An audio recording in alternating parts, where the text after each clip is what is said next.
this is a journey with 700 steps, right? 700 kilometers or 700 miles. We have all heard the name Bhagavad Gita for decades and decades, and we know a little bit of Sanskrit, or maybe we are new to Sanskrit.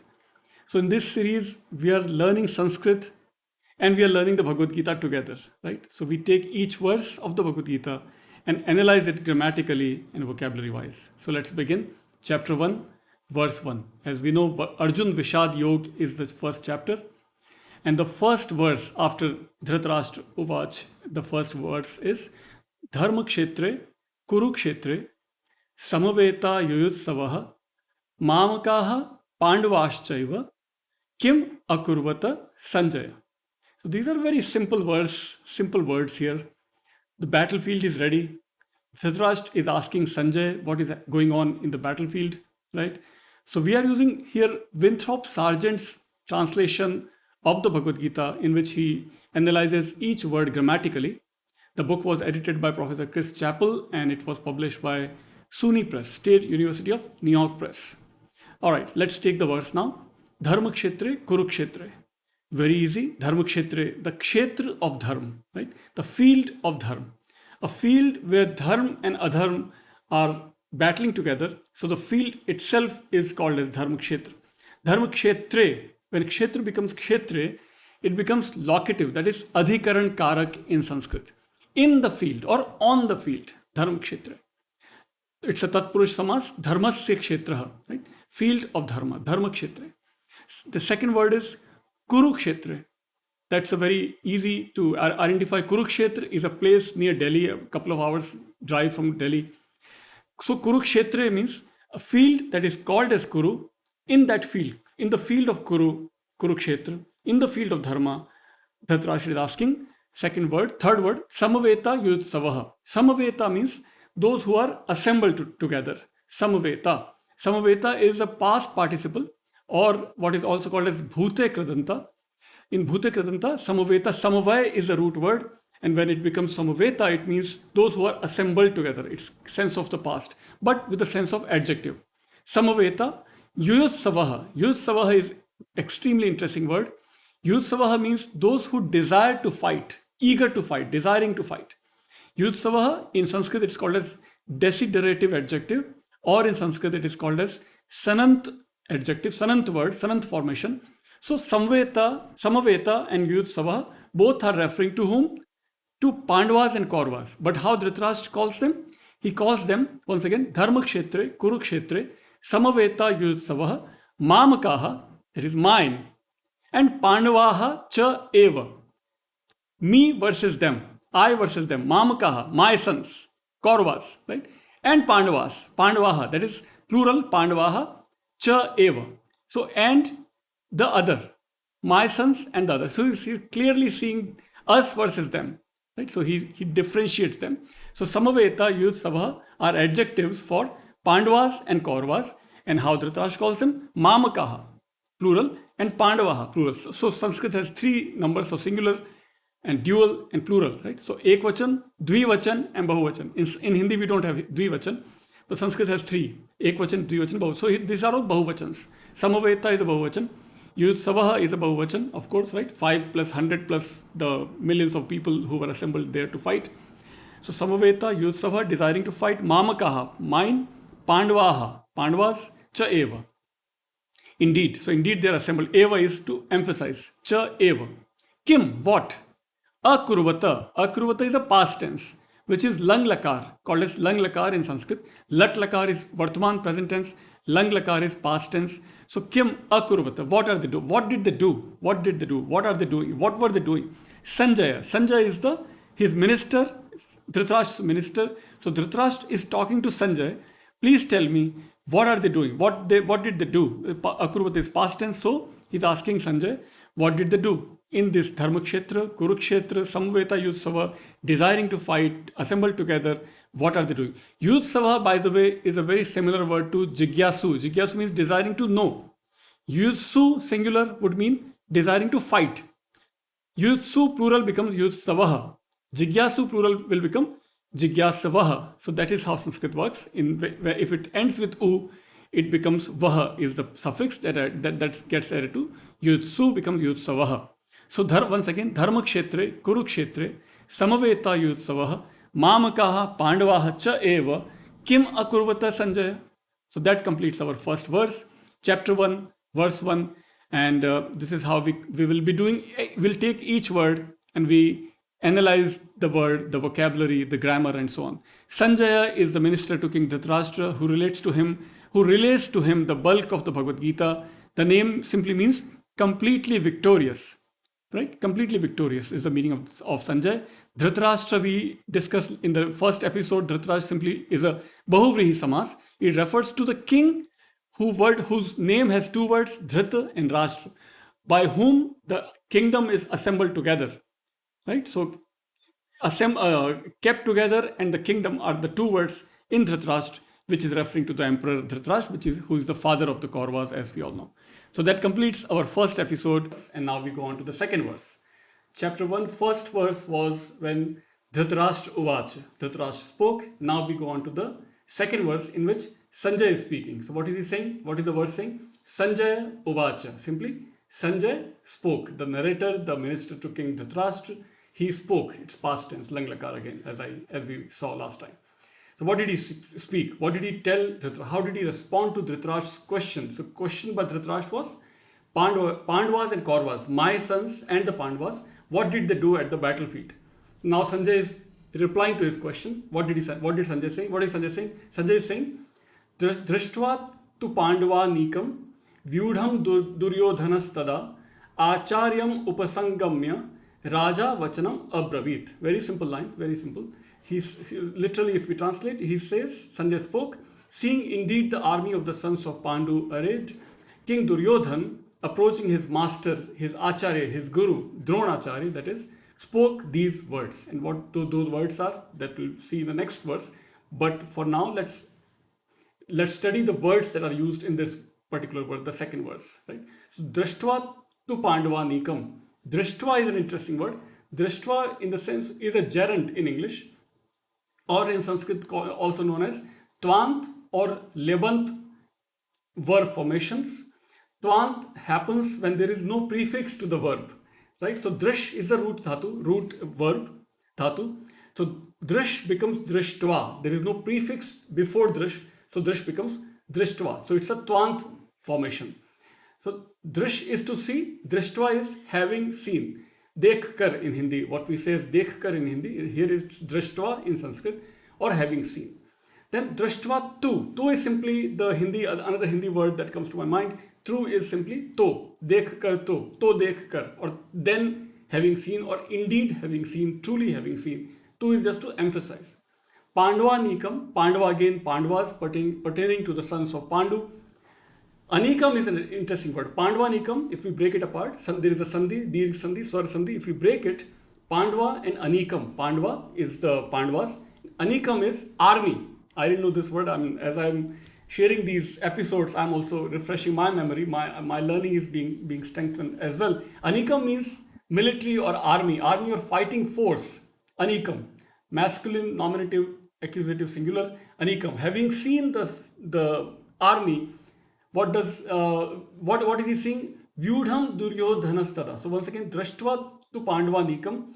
Vyudham duryodhanastada. So Duryodhan is the subject of this line, of this sentence. So he's the subject, he's the noun.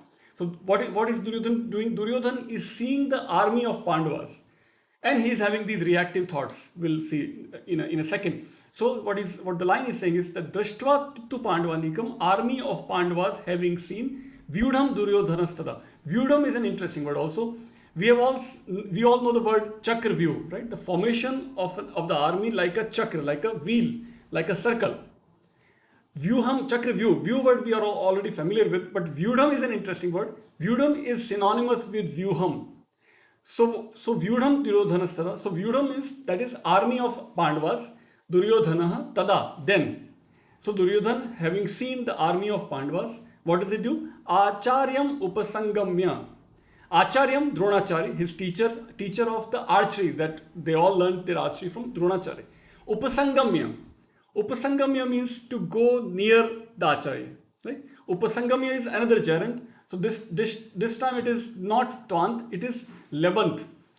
Drishtva and Upasangamya, there are two gerunds in this particular line. Drishtva is Tvant, right? Upasangamya is Lebant. Why?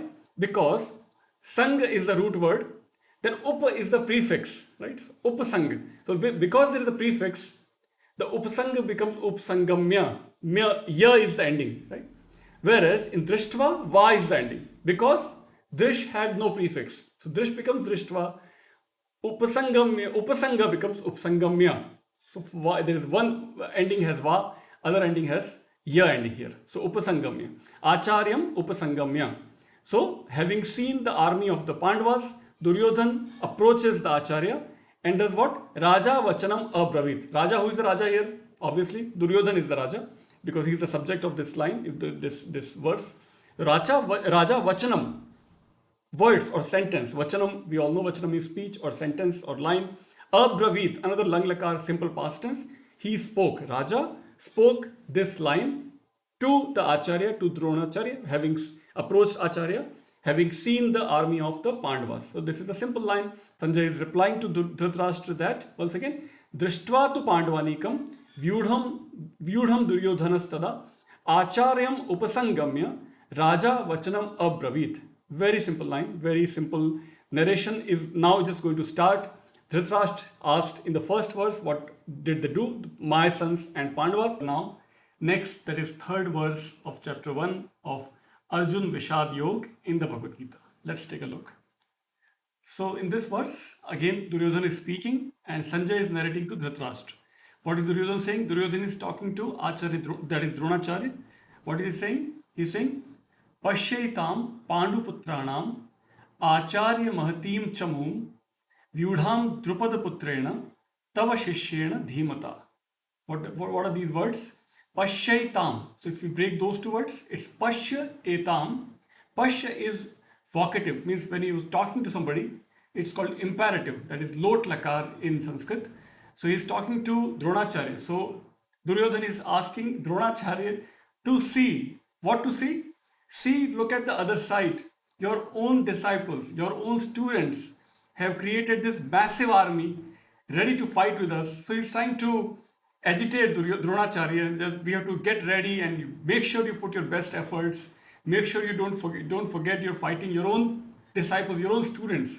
So he's trying to make him excited about army, I think, in my opinion. So he's saying, Pashya, Etam, this, Etam, Pashya, see, look, Pandu Putranam, sons of Pandus.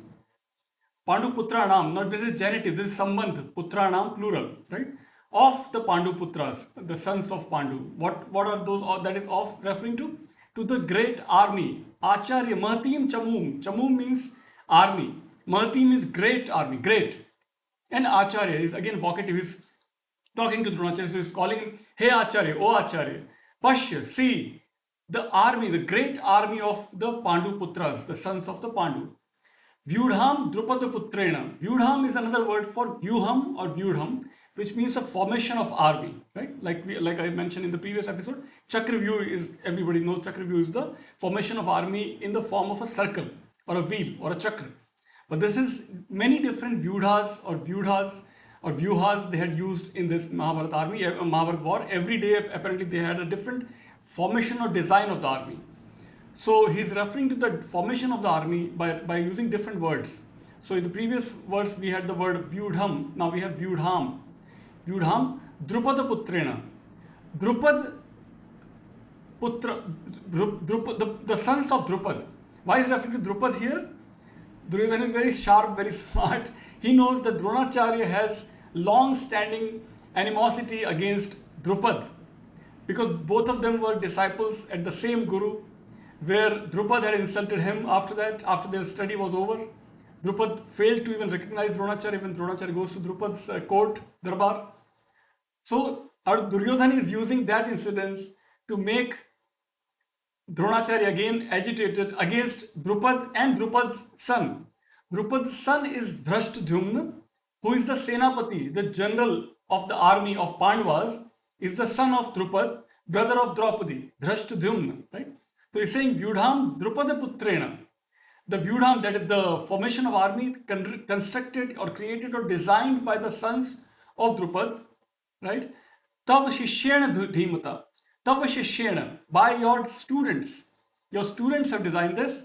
Dhimata, this great, these wise, this intelligent students of yours have designed this army. Don't forget, behold, O master, this great army of the sons of Pandu, arrayed by the son of Drupad, Drashtadhumna, the brother of Draupadi. Wise by your instructions. Your instructions have only made them wise that they are fighting against us. Dronacharya, you are with me. Duryodhan, I am the king. But your own students are in the opposite side. Don't forget, put your best efforts. Make sure you kill as many as you can. I think that's what is implied. That you please fight with your best efforts and make sure that Kauravas should win. So with that, we complete our third verse of chapter 1, Arjun Vishad Yog. This is the fourth slok in first chapter. What is it saying? Atra Shura Maheshwasa Bhimarjun Samhayudhi Yudhano Viratascha Drupadascha Maharatha. So Duryodhan, as you remember, is talking to Dronacharya. So he's describing the army that he has and what Pandavas have. So what is he saying? Atra Shura Maheshwasa. Atra, here. Right? Atra, Tatra, Yatra, Sarvatra. These are some common words. Atra means here, Tatra means there, Yatra means where, and Sarvatra means everywhere. Right? So Atra, here. Shura. Shur means brave warrior, right? So Shur, Shuraha, that's plural. So here, many brave heroes, Shuraha, right? Maheshwasa, very interesting word. Maheshwasa is if you break up this word, there are Maha, Ishu, and Asas. Maha means great, mighty. Ishu means arrow, and Asas means hurlers, mighty archers. Those who are mighty or brave archers, those who can shoot great arrows, or those who are great in shooting arrows. Both meanings apply. Then Bhimarjun Samayudhi. Bhim, as we know, was the most powerful brother of Pandavas, one of the Pandavas. So Bhima, a powerful warrior, brother of Arjun, son of Kunti by the wind god Vayu, Vayuputra Bhim, just as Vayuputra Hanuman in Ramayana, as we know. Right? So the name means tremendous. Bhim itself means Bhishan or tremendous. Right? Bhimarjun, Arjun. Of course, Arjun we know is the greatest archer, greatest warrior, also the warrior hero of the Bhagavad Gita, son of Kunti and Pandu. And the name itself, Arjun, means what? Silver white. Very interesting word and very interesting meaning. Silver white. Bhim, Arjun, Sama. Sama means equivalent or similar. So Bhim, so warriors like Bhim and Arjun, that's what it means. Bhim, Arjun, Sama. Yudhi. Yudhi simply means in the battlefield, in the yudh, in the war. So Duryodhan is describing the other side, the opponents, just again to excite, to agitate Dronacharya, that who all are your enemies. Our rivals are, these are the people, Bhim, Arjun and others like him. And then Yuyudhano Viratascha. Yuyudhano means, Yuyudhan is son of Satyaki, a Pandava ally. The name is anxious to fight. Right? So that's another one of their another allies in the Pandavas, on Pandava side. Viratascha. Who is Virat? Virat is a warrior king with whom the Pandavas one took refuge. A Pandava ally, the name refers to a district in India. But Virat also means very large, simply very large. Vishal is the meaning of Virat. Virat Parv or Virat Swarup. So that's additional meaning of Virat. Then more additional names in this verse in the Pandava side. Drupadascha Maharatha. Cha simply means and. So Drupad and Drupad. Drupad means what? There is Drupad and there is Drupad. Drupad is simply Shastriya Sangeet singing style, very meditative, which Dagar brothers and others sing. That's a different word. Drupad with DH. This is simply Drupad. Drupad. Drupad means foot or feet. Drupad is rapid stepping. So the literal meaning of Drupad is rapid step. Drupad is a Pandava warrior and father of Drashdyumna and brother of Draupadi, as we saw in the last verse also. Drashdyumna is the Senapati, the army general in the Pandava side. Right? So who are all the allies in Pandava's side? Are Bhim, Arjun, of course, are the leaders of the Pandava brothers, then Yuyudhan, then Virat, and now Drupad. All these are Maharatha. The word used here is Maharatha. Maharatha means what? Another Bahuvrihi Samas. Maha means great, Rath means chariot. But great chariot is not the ultimate meaning of the word Maharatha. Maharatha is that one who owns or one who rides on a great chariot. Bahuvrihi, once again, it refers to a third person or third noun outside of the compound. Bahuvrihi Samas. Great warriors. Once again, if we summarize the verse, Atra Shura Maheshwasa.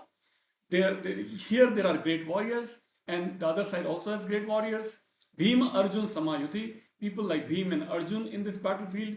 Yudhan and Virat also in the other side. On the other side, Drupad also on the other side. All these are the Maharatha that we better be ready. We are fighting such great warriors. So to summarize, here are heroes, mighty archers, equal in battle to Bhim and Arjun, Yudhan and Virat, and Drupad, the great warrior.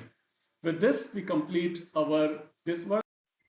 Okay, let's go on to the next verse, which is the 5th verse of chapter 1.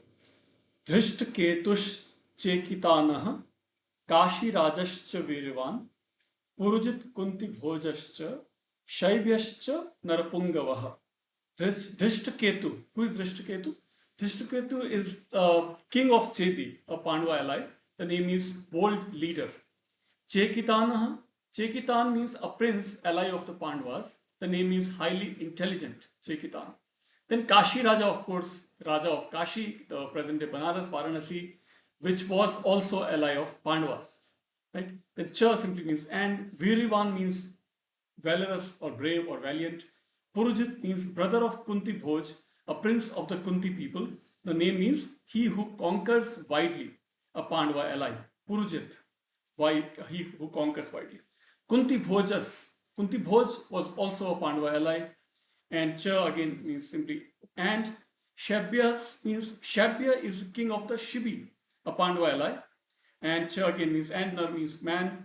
Pungava, bull. So Narapungavaha means man, bull, or bull among men. So Duryodhana is simply listing all the warriors that Pandavas have, including Bhim and Arjun and so many other, Drupad and Drishtadyumna and Kashiraj and Purujit, Kunti Bhoj and Shabhya and Drishtaketu and Chekitan and so on. So let's take a look at even the next verse. 6th verse also has similar listing of names in the Pandava side. Yudhamanyuscha Vikranta Uttamaujascha Viryavan Saubhadro Draupadeyascha Sarva Eva Maharatha. Who all are more Maharathas or Maharathi, a popular word in Hindi, but in Sanskrit it's Maharathas, simply means those who have great chariots. So who are all names, other names? Yudhamanyu. Yudhamanyu is also warrior ally of the Pandavas. Name simply means fighting with spirit, literal meaning. Vikrant, of course, as we know, is also a ship in Indian Navy today. Vikrant simply means very courageous or bold. So Vikrant Shura, so means brave warriors. So he's referring to all these warriors on the Pandava side with all these adjectives such as Vikrant. Then another name he throws in here, Uttamaujas, which means the name means of highest power, of supreme valor. Very, very brave person, another warrior ally of the Pandavas. Cha simply means and again. Virivan means valorous or full of heroism, very brave.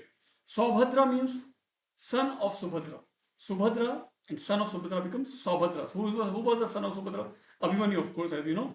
Saubhadra, son of Subhadra, that is Abhimanyu, the son of Subhadra, and Arjun, and who abducted her with Krishna's consent. So Subhadra was abducted by Arjun by Krishna's help. And then Abhimanyu is born when Abhimanyu is in the womb of Subhadra.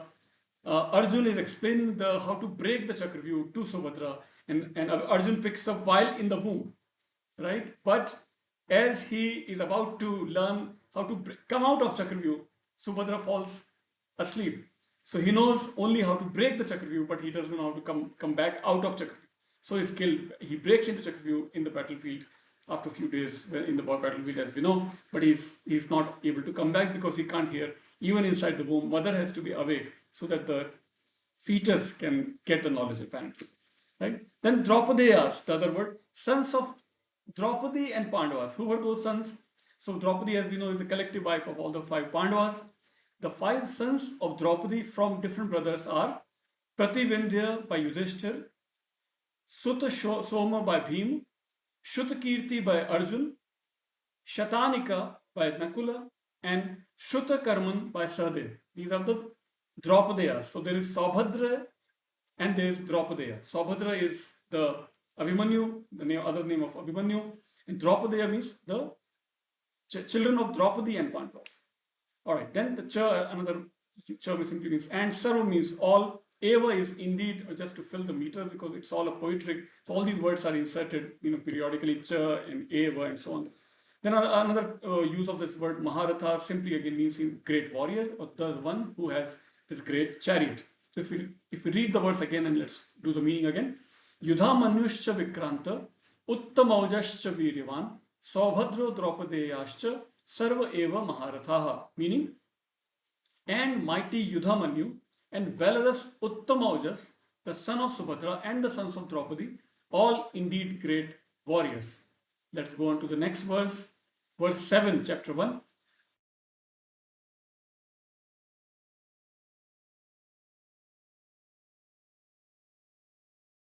Right? So what is he saying? Asmakam tu vishishtaye tan nibodha dvijottama nayaka mama sainyasya sangyartham tan bravimi te.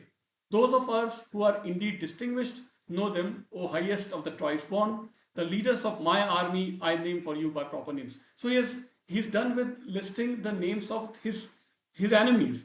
Now he wants to remind Dronacharya of his own people, his own allies in the Kaurava side in the next verse, as we'll see. But for now, what is this word saying grammatically? Asmakam tu vishishtaye. We also have some great, particularly great, distinguished warriors on our side. Asmakam tu vishit. Tu is again to emphasize ye, all of these who all are distinguished or special warriors on our side. Tan nibodh dvijottam. So tan to them, nibodh, please be aware of, please understand. I'm telling you the names, please listen to me carefully. He's talking to Dronacharya. Dvijottama. Dvijottama is an interesting word. Dvij means twice born. Right? Ek and dvi. Dvi means two. Dvij, any word that has a suffix of j, means the one who is born twice. Why twice born? Because one birth is biological birth from mother's womb. Second birth is by sanskar, one takes a diksha under a teacher. So because he's talking to a Brahmin, Dronacharya, so he's referring to him as Dvij, so twice born. Dvijottama, among the Dvijas, he's the best one, one of the best ones. Dvij Uttam means the best. Best of the Brahmins, best of the twice born. Nayaka mama sanyas. You are here are my heroes on my side. Nayaka simply means heroes or leaders, chiefs, commanders, right? Mama sainyasya, of my army. Who are the great commanders, who are great leaders of my army? Sangyartham tan bravimite. So sangyartha means I'm going to tell you the name of their proper names, proper nouns, their individual names I'm going to list down for you. Please remember, please be aware of those names. Sangyartha, for the purpose of knowing, for information by proper names. Tan, them, I will speak. Bravimi, Bravi means I will speak. I speak now, present tense. Right? Te, to thee, to you, I'm going to list down all the people on my side. Now, Shlok 8th, the 8th verse. So, if you remember, Duryodhana is still talking to Dronacharya, and he has been counting the warriors, the brave heroes on his opponent's side, that is Pandava's side. Now he's counting all the heroes on his own side, on the Kaurava's side. So what is he saying? Bhavan Bhishmascha Karnascha Kripascha Samitinjayah Ashwathama Vikarnascha Saumadattisthaiva Tathaivacha. So he's listing all the great names on his side. His battle is very personal. It's all about his ego. He's trying to agitate Dronacharya and reminding him of his own all the colleagues and all the warriors on Kaurava's side, and also reminding him, he already reminded Dronacharya who are all on the other side, on the opponent side. So it's all about his personal battle, who all can help him win the battle. So he's listing Bhavan, Aap, you, the great teacher, great acharya that you are, Dronacharya. So Bhavan, you, Aap ho. Hindi, the word in Hindi is Aap. In Sanskrit it's Bhavan. So Bhavan, Bhishmaha cha Karnaha cha. You and Bhishma and Karna. Those three already listed in his first part of this verse. Bhavan Bhishmascha Karnascha. The three great warriors. Bhavan means aap, as I said. Bhishma and Bhim, two different words, two different sides. Bhim is with the Pandavas, Bhishma is with the Kauravas. Meaning is very similar though. Bhishma means like the other word for in Sanskrit or Hindi, Bhishan. Bhishma means Bhishan, that is awe-inspiring, terrible, or even awful, awe-inspiring. That's the meaning of the word Bhishma. Right? So you, Bhishma and Karna. Karna is, as we know, Karna is the first son of Kunti, born out of sun god Surya. So he is Surya Putra also, son of the sun god, son of sun. That is Karna, right? And Karna is, as we know, has a long-standing battle against Arjun, his main rival, and he's ultimately killed by Arjun. We know the story. But here again, we focus more on language and the grammar and vocabulary, not so much on the story and philosophy, which is already well known to most of us. So words again. Bhishma is great warrior, the great awe-inspiring person. Karna. Then we have the second part of the word. The next part of the verse is Kripascha Samitinjayaha. Kripaha cha Samitinjayaha. Kripa is a very interesting word. Kripa is also referred as Kripacharya, a Kaurava warrior and teacher of warriors, brother-in-law of Drona. Dronacharya's brother-in-law is Kripacharya. Name in Kripa is very common word in Hindi, Gujarati, Marathi, many Indian languages, which means pity or compassion, right? Because he was compassionately adopted by King Shantanu, the patriarch of the Kauravas and Pandavas, Shantanu, Maharaja Shantanu. Because he adopted Kripa out of compassion, so his name became Kripa or Kripacharya. Right? Very interesting. So Kripaha Samitinjaya, another great word, Samitinjaya. Samit means a battle. So Samitinjaya means the one who is victorious in battle. So he's referring to Kripaha, that is Kripacharya, as a victorious person in battle.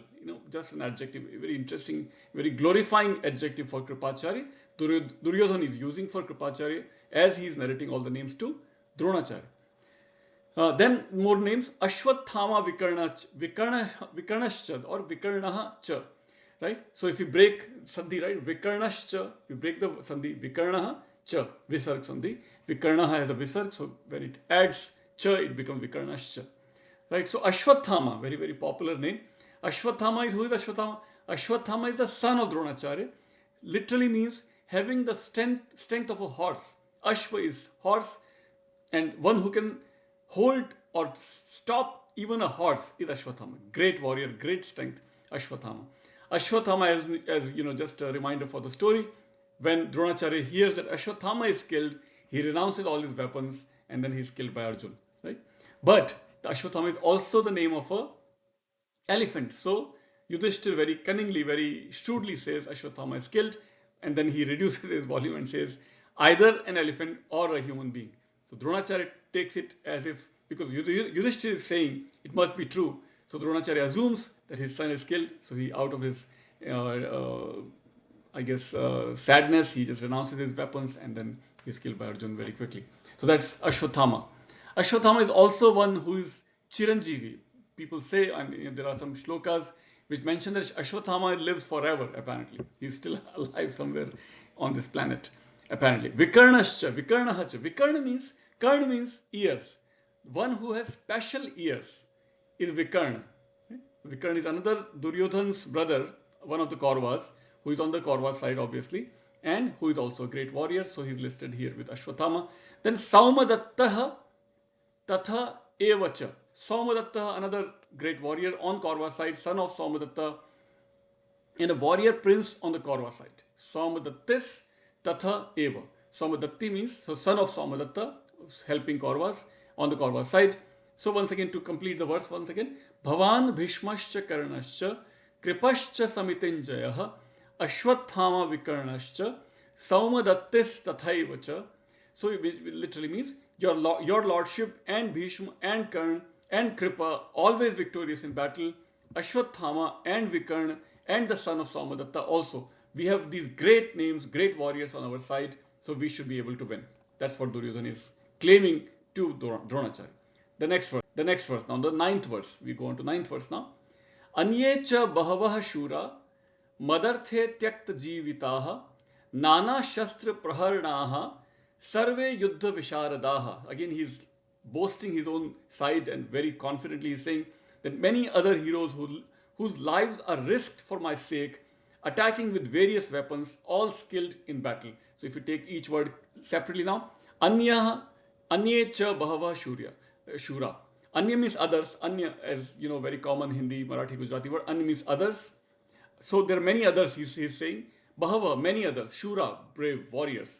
Madarthe, for me. Again, his battle is very personal. He's not interested in dharma, adharma, morality, or so on. It's about his own egocentric battle. He has to win the battle.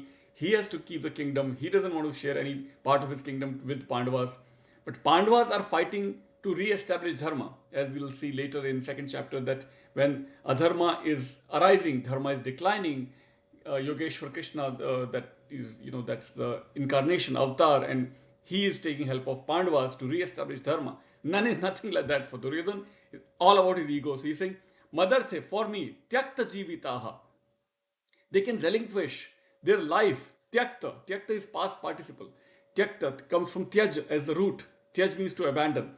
So abandoned lives, they have already abandoned lives. They have already sacrificed their lives because they have joined this battle. I can join this battle, so I can assume that their lives are for me. That's kind of implication of this line. Madarthe tyakta jivitaha. They have already abandoned life. Nana shastra paharnaha. They are experts in various weapons. In throwing, discharging, assailing with various weapons. These are all experts. Sarve yuddha visharadaha. Visharad means expert, skilled. Yuddha visharadaha. That could be tatpurush samas. So, visharad, expert in battle. Sarve, all are experts in battle. Sarve is a pronoun which follows the gender. So sarva, sarvo, sarve. Sarve is a plural here. So sarve yuddha visharada. All are experts in the battle. They are all ready to die for me. They are already sacrificed their lives for my sake. Right? Then the 10th verse, in the 10th verse he's saying, Aparyaptam tad asmakam. Ours, asmakam is ours, aparyaptam, insufficient. Tad, that even though we have these great warriors, our strength is insufficient. So let's read the verse first. 10th verse. Aparyaptam tad asmakam balam bhishma abhirakshitam. It is protected by Bhishma. The force is protected by Bhishma, being the senior most warrior, yet it is insufficient. Paryaptam tu idam etesham. Their force is sufficient. Ours is insufficient. Balam bhima abhirakshitam. Their side is protected by Bhim, which is sufficient. Our side is protected by Bhishma, so we are insufficient. He's trying to make everybody agitated and be on your toes. We are not insufficient. We are not sufficient. They are sufficient. So we have to fight with greater skill, greater strength. So we make sure we fight with our full force so that we can win. Because theirs is sufficient, we are insufficient. That's what he's saying. Sufficient, insufficient is the force of ours, guarded by Bhishma. So he's, in a way, indirectly, he's, I think, giving, some comment against Bhishma, that even though we have Bhishma and Drona and Kripacharya and Ashwathama and Karn and Vikarn and so on, yet we are not sufficient. Right? But their force is sufficient, it is guarded by Bhima. So we have to fight with more energy. All right.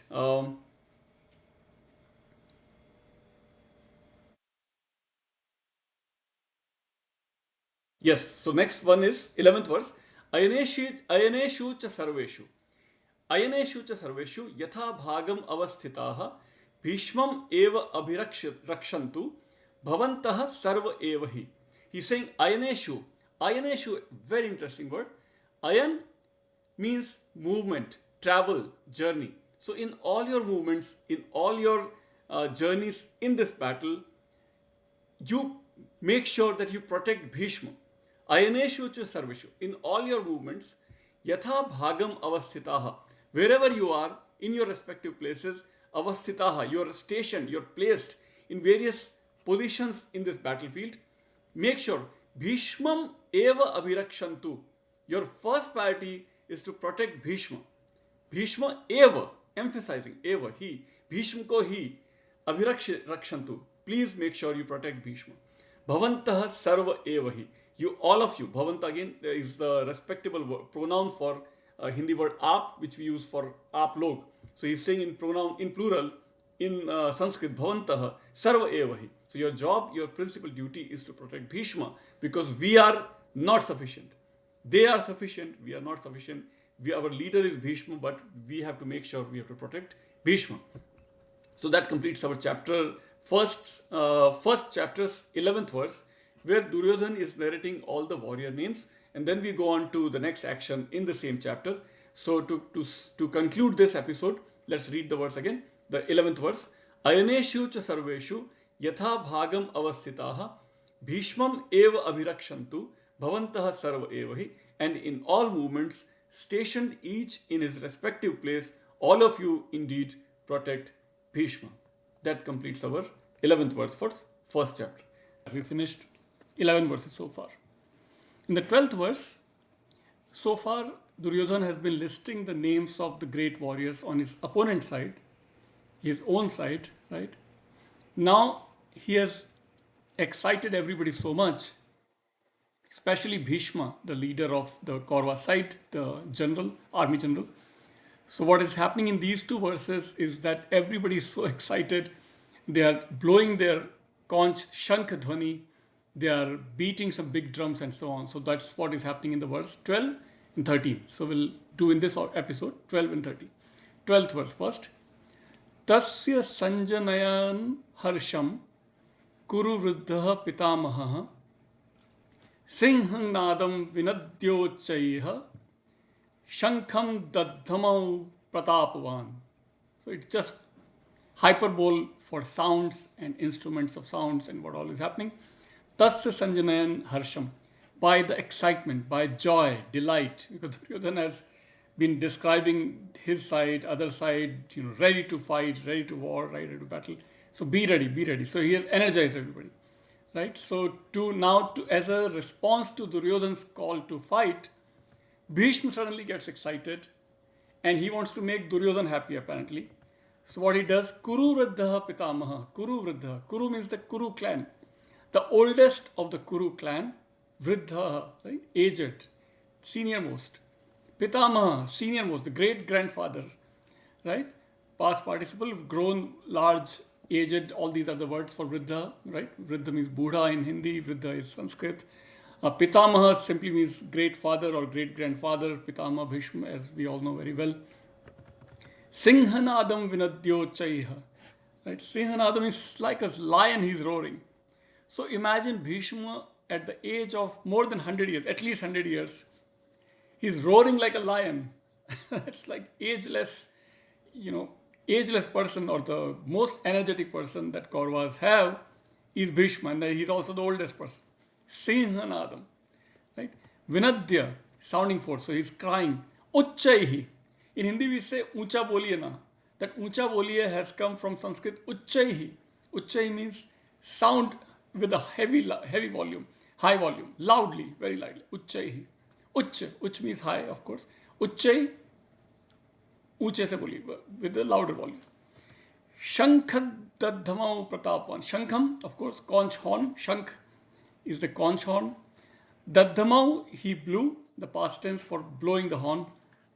And Pratapavan. Pratap is a very common word of a Hindu king in Rajasthan. Also, Pratap is also usually applied to Shivaji's many efforts and many, even his forts and so on are called Pratapgarh, for example, one near Mahabaleshwar. It's a very common word. Pratapavan here simply means full of dignity, full of power, full of strength, full of energy. Yeah. So Pratap means, dignity, power and strength and so on. So with power, he roared like a lion and he blew his conch horn loudly as possible to make Duryodhana also happy. Right? Duryodhana has been singing glory of Bhishma and his other colleagues in Kaurava's side. Bhishma is now blowing that conch horn, making Duryodhana also happy. So people are making each other excited, getting ready for the big war, big battle. All right, let's go on to 13th verse. Or let me read first 12th verse once again. Tasya sanjanayan harsham kuru vruddha pitamaha singhanadam vinadyo chaihe shankham daddhamau pratapvan, making him Duryodhana happy. The aged Kuru, his grandsire, roaring like a lion, blew his conch horn powerfully. By the way, this is the book that we have been using so far. Today I got the hard copy also at one of my other homes. So here, that book is just for information.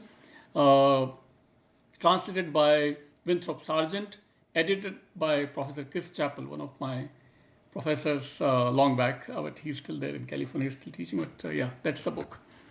All right, now the verse 13th. Tataha shankhascha bheryascha panava anaka gomukhaha, great words here, sahasayavabhyahanyanta sahasa eva abhihanyanta sa shabdas tumulaha abhavat. There are a lot of words here combined. There is samas and sandhi going on. Sandhi is when two words combine together and they make changes as they join or at the joining time. Samas is that original words are kept as it is, but the meaning might change depending on what type of samas you have. So let's see what all kinds of samas and sandhi are going on here. Tataha shankhat cha bherya cha. Tataha, there, then, thereupon. Shankhaha, shankha again, that conch horn that Bhishma is just blowing. Bheryaha, bheryaha. Bherya is that cattle drums or the drums for war, right? Or bherya simply could be just bell. Bherya could, bheri or bherya is plural. Bheri might have given us the word bell in English, right? So yuddh bheri or here bheri is, yeah, it's also connected with yuddh here with war, right? So bheri is simply drum that is blown at the time of battle, just before the battle. All right. Then panva is another drum that is also being beaten here now. Anaka, another drum. There's so many kinds of drums they brought to the battlefield as they are ready to fight. Then gomukha, there is a trumpet with the shape of a mouth of a bull or a cattle. Gomukha, go is cattle, mukha is face or head. So bull-faced trumpet, that is also being blown here. So this is a samas, dvigu samas. Panava, anaka, and gomukha. Three words combined together, and in the end they pluralized it. So many different types of drums are being beaten. In many number of people are beating them, and they are all combined together. So it becomes a dvigu samas. Then now a lot of sandhi coming here in the next word. Sahasa eva abhyahanyanta. Sahasa, a common Hindi, Gujarati, Marathi word. Sahasa means suddenly. Sahasa, achanak. Eva, indeed, just like a rhythmic filler. Then abhyahanyanta, which means they all started striking on those drums all together. So with that so much sound, what happened? Sa shabdas tumulaha abhavat. Very interesting.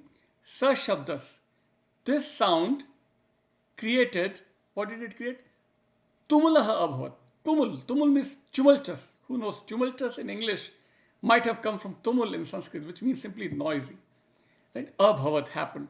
So what is that? So once again, so 13th verse, let me read again.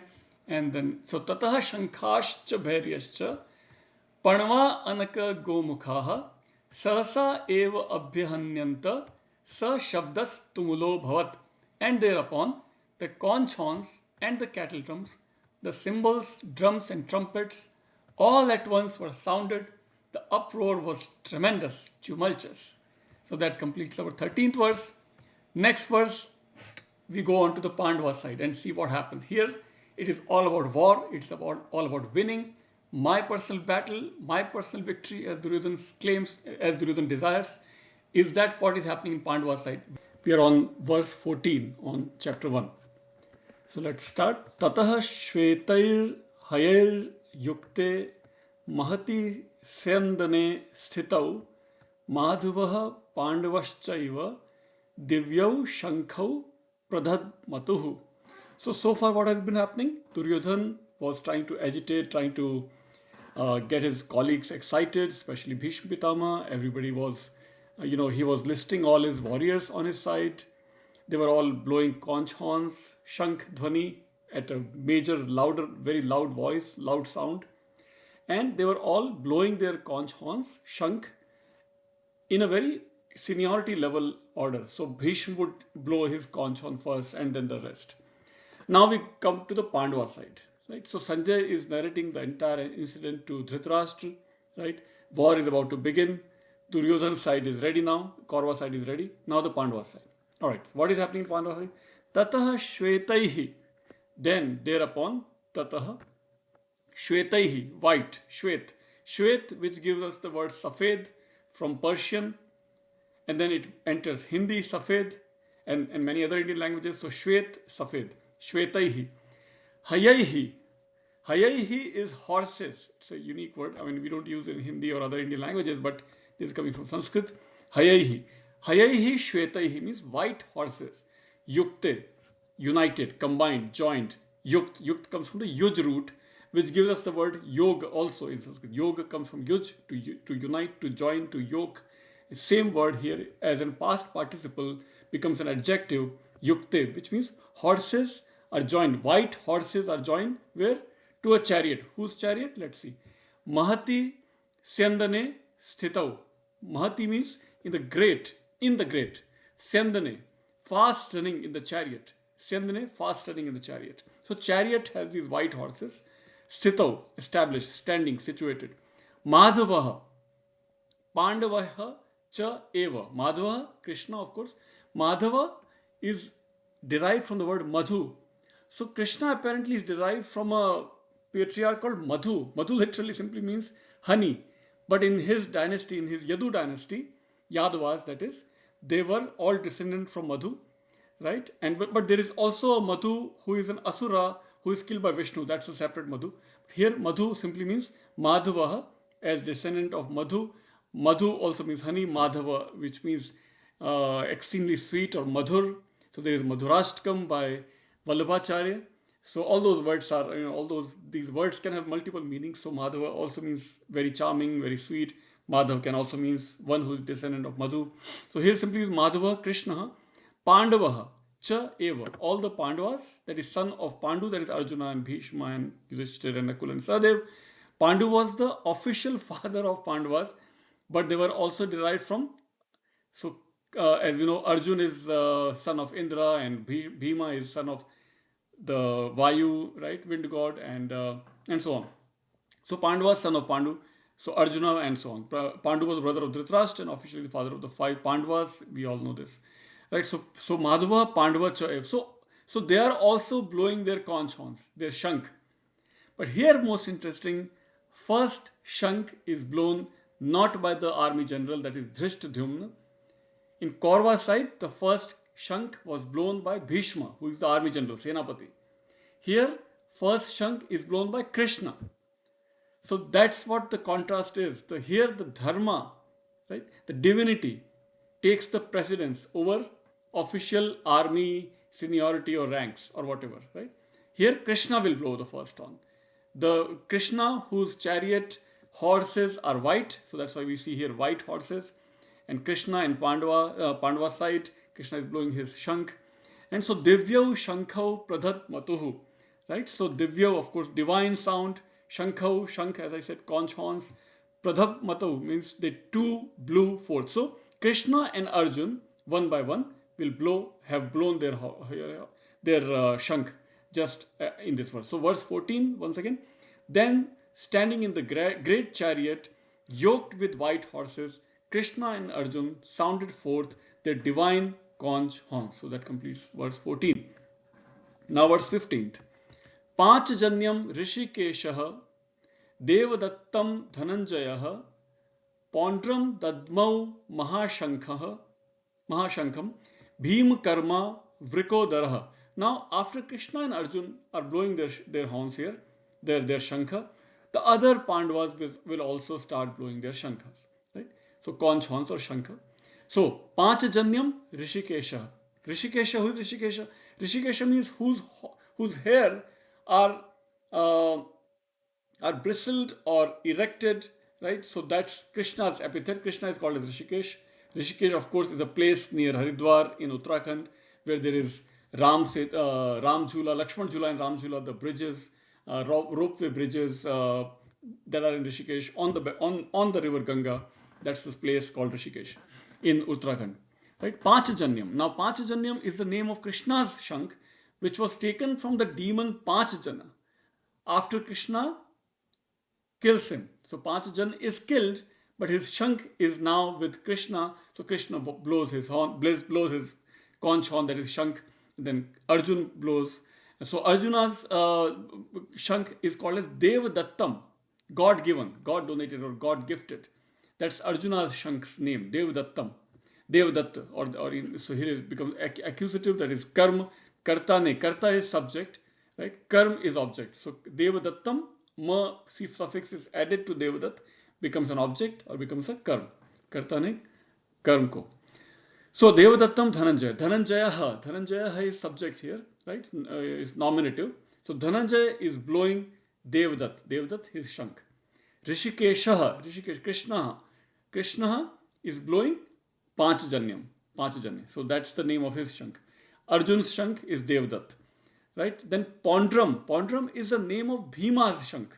Bhima has his own shank, possibly named for a king of a people in eastern India, thought to be a brother of Krishna. So Krishna's brother apparently lived in eastern India, somewhere in Assam maybe.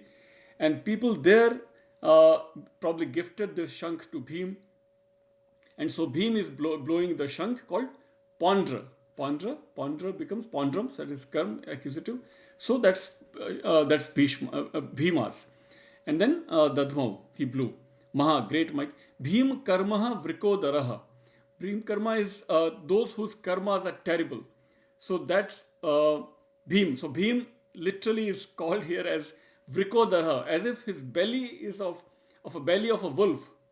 That kind of a large belly Bhim has. Bhim had a great appetite, as we know. He eats a lot, and his appetite can be satisfied only when he eats his own mother's food. Until then, he can keep eating, but he won't be satisfied until his mother Kunti feeds him. That's part of a story in the Mahabharata, right? So vrikodaraha, udaraha, lambodaraha, right? Lambodaraha means one whose belly is long, elongated. That is Ganesha, Ganpati, right? Lambodara. Here we have word vrikodaraha, those whose belly is like a belly of a wolf. So Bhim here is called as vrikodaraha, right? So that's Bhim is blowing his own horn. So let's complete this 15th verse. Krishna blew his Panchajanya, Arjun blew Devadatta, while Bhima, terrible in action. Bhima is that Bhishan is the word or meaning of the word Bhima, like I said in the previous word. Bhishma and Bhima both means Bhishan. So terrible, that is terrific, terrifying, terrible in action. Blew the great conch horn called Pondra. Pondra may have been gifted by some people living in the eastern part of India, Assam maybe. And so Bhima is blowing his horn, Pondra. So that completes verse 15. Now let's go on to 16th, verse 16th. Anant Vijayam Raja Kunti Putro Yudhishthiraha Nakulaha Sahadevaha Cha Sughosha Mani Pushpakau. So all these people are now blowing their own shankhas or the conch horn. So Yudhishthir's conch horn is Anant Vijaya, infinite, eternal victory, right? Raja, that is Yudhishthir. Kunti Putra Yudhishthira. Yudhishthir is Kunti Putra, his epithet Kunti Putra. Samas Kunti Putra of Kunti, son of Kunti. Kunti is his mother. So Kunti Putra is a Tatpurush Samas. Kunti Putra have combined together, used with Yudhishthira, means Kunti Putra is an adjective now, which is referring to Yudhishthira, right? So Yudhishthir, son of Kunti, but Dharma, god of justice and law, god of Dharma, basically, eldest of the Pandavas, princes, right? Nakulaha and Sahadeva. Nakula, one of the twins born to Pandu's second wife, Madri. So Pandu has two wives, right? Kunti and Madri. Kunti has three official sons, that is Bhima, Yudhishthir, and Arjun. One unofficial son, that is Karna. Madri has two sons, Nakul and Sahadev. Right, so Pandu's second wife Madri has two sons by one of Ashwin's Pandava prince. The name means color of the mongoose. Nakul means color of the mongoose. So Nakul also refers to mongoose. So in other texts, other Sanskrit texts, the conflict between householders and ascetics is compared with conflict between mongoose and snake. Ahi Nakuluvat. Right? So Nakul refers to mongoose. Here simply Nakul is one of the brothers of Pandavas, but Nakul can also, Ahi means is snake. So Ahi and Nakul conflict, that is snake and mongoose conflict, is often compared with the conflict or difference between ascetics and householders. That's just the word. Nakul, very interestingly used in different contexts.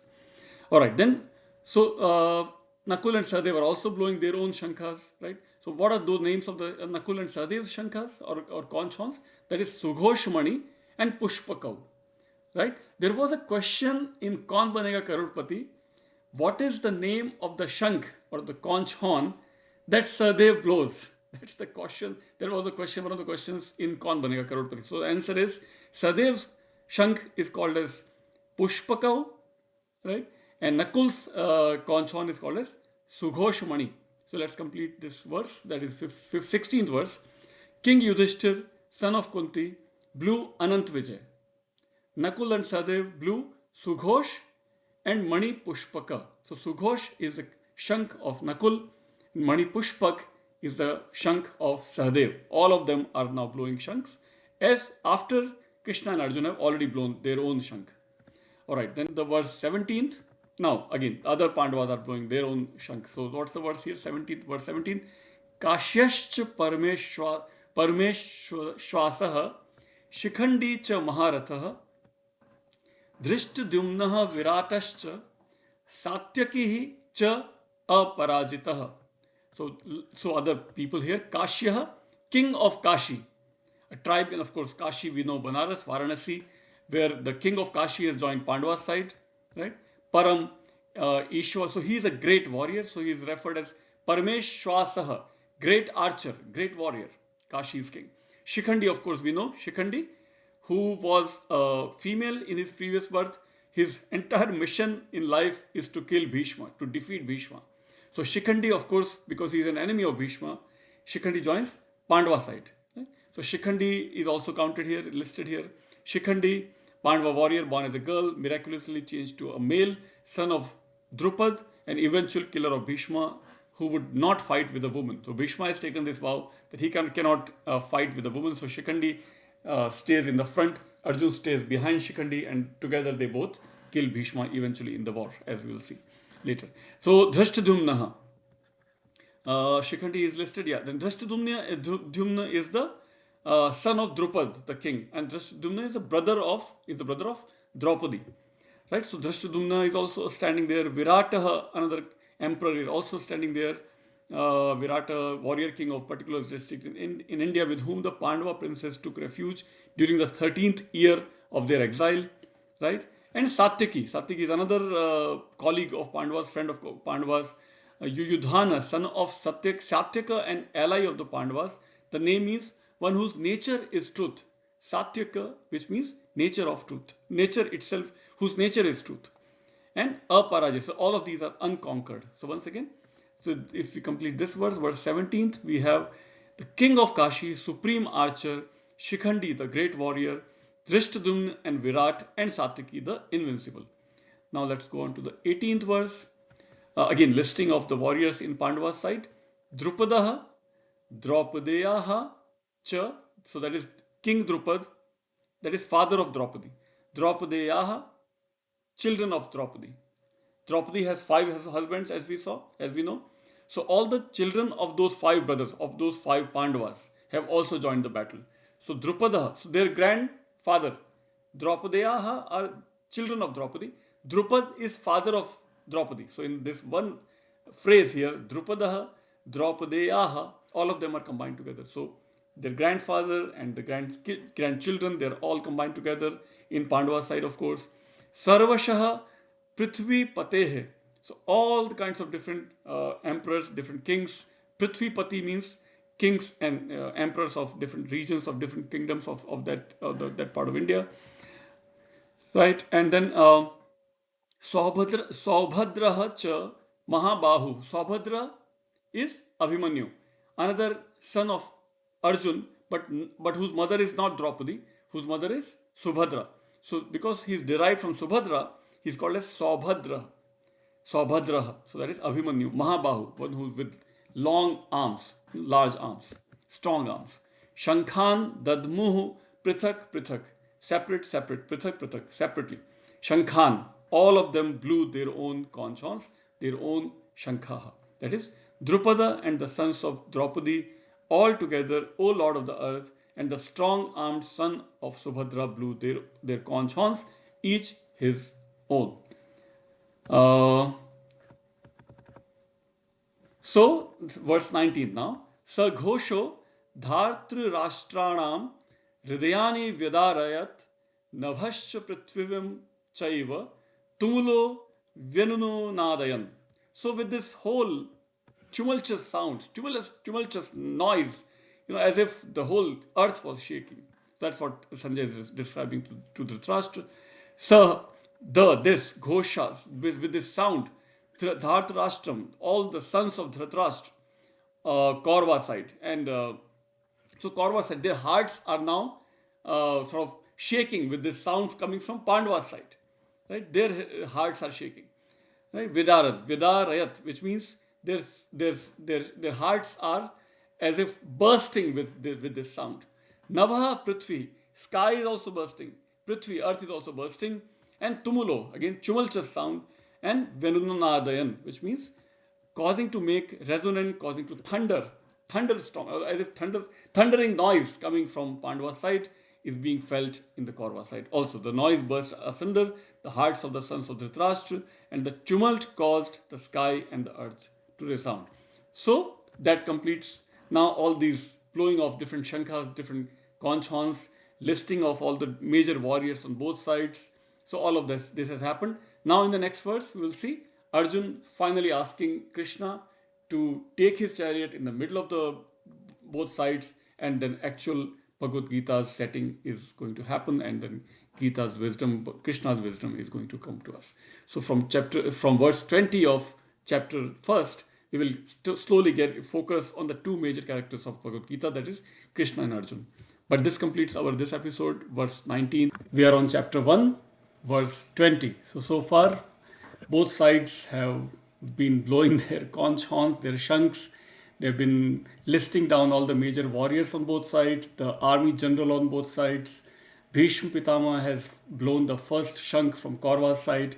Krishna has blown the first shank from Pandava's side.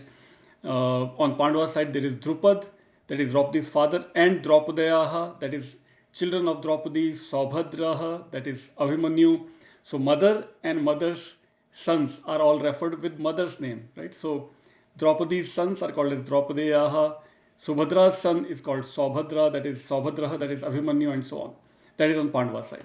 Now, and Kante, of course, is Arjun, and we also saw the names of different chunks of all the major warriors on both sides, and so on. Now we are coming to the main characters of the Bhagavad Gita, that is Krishna and Arjun.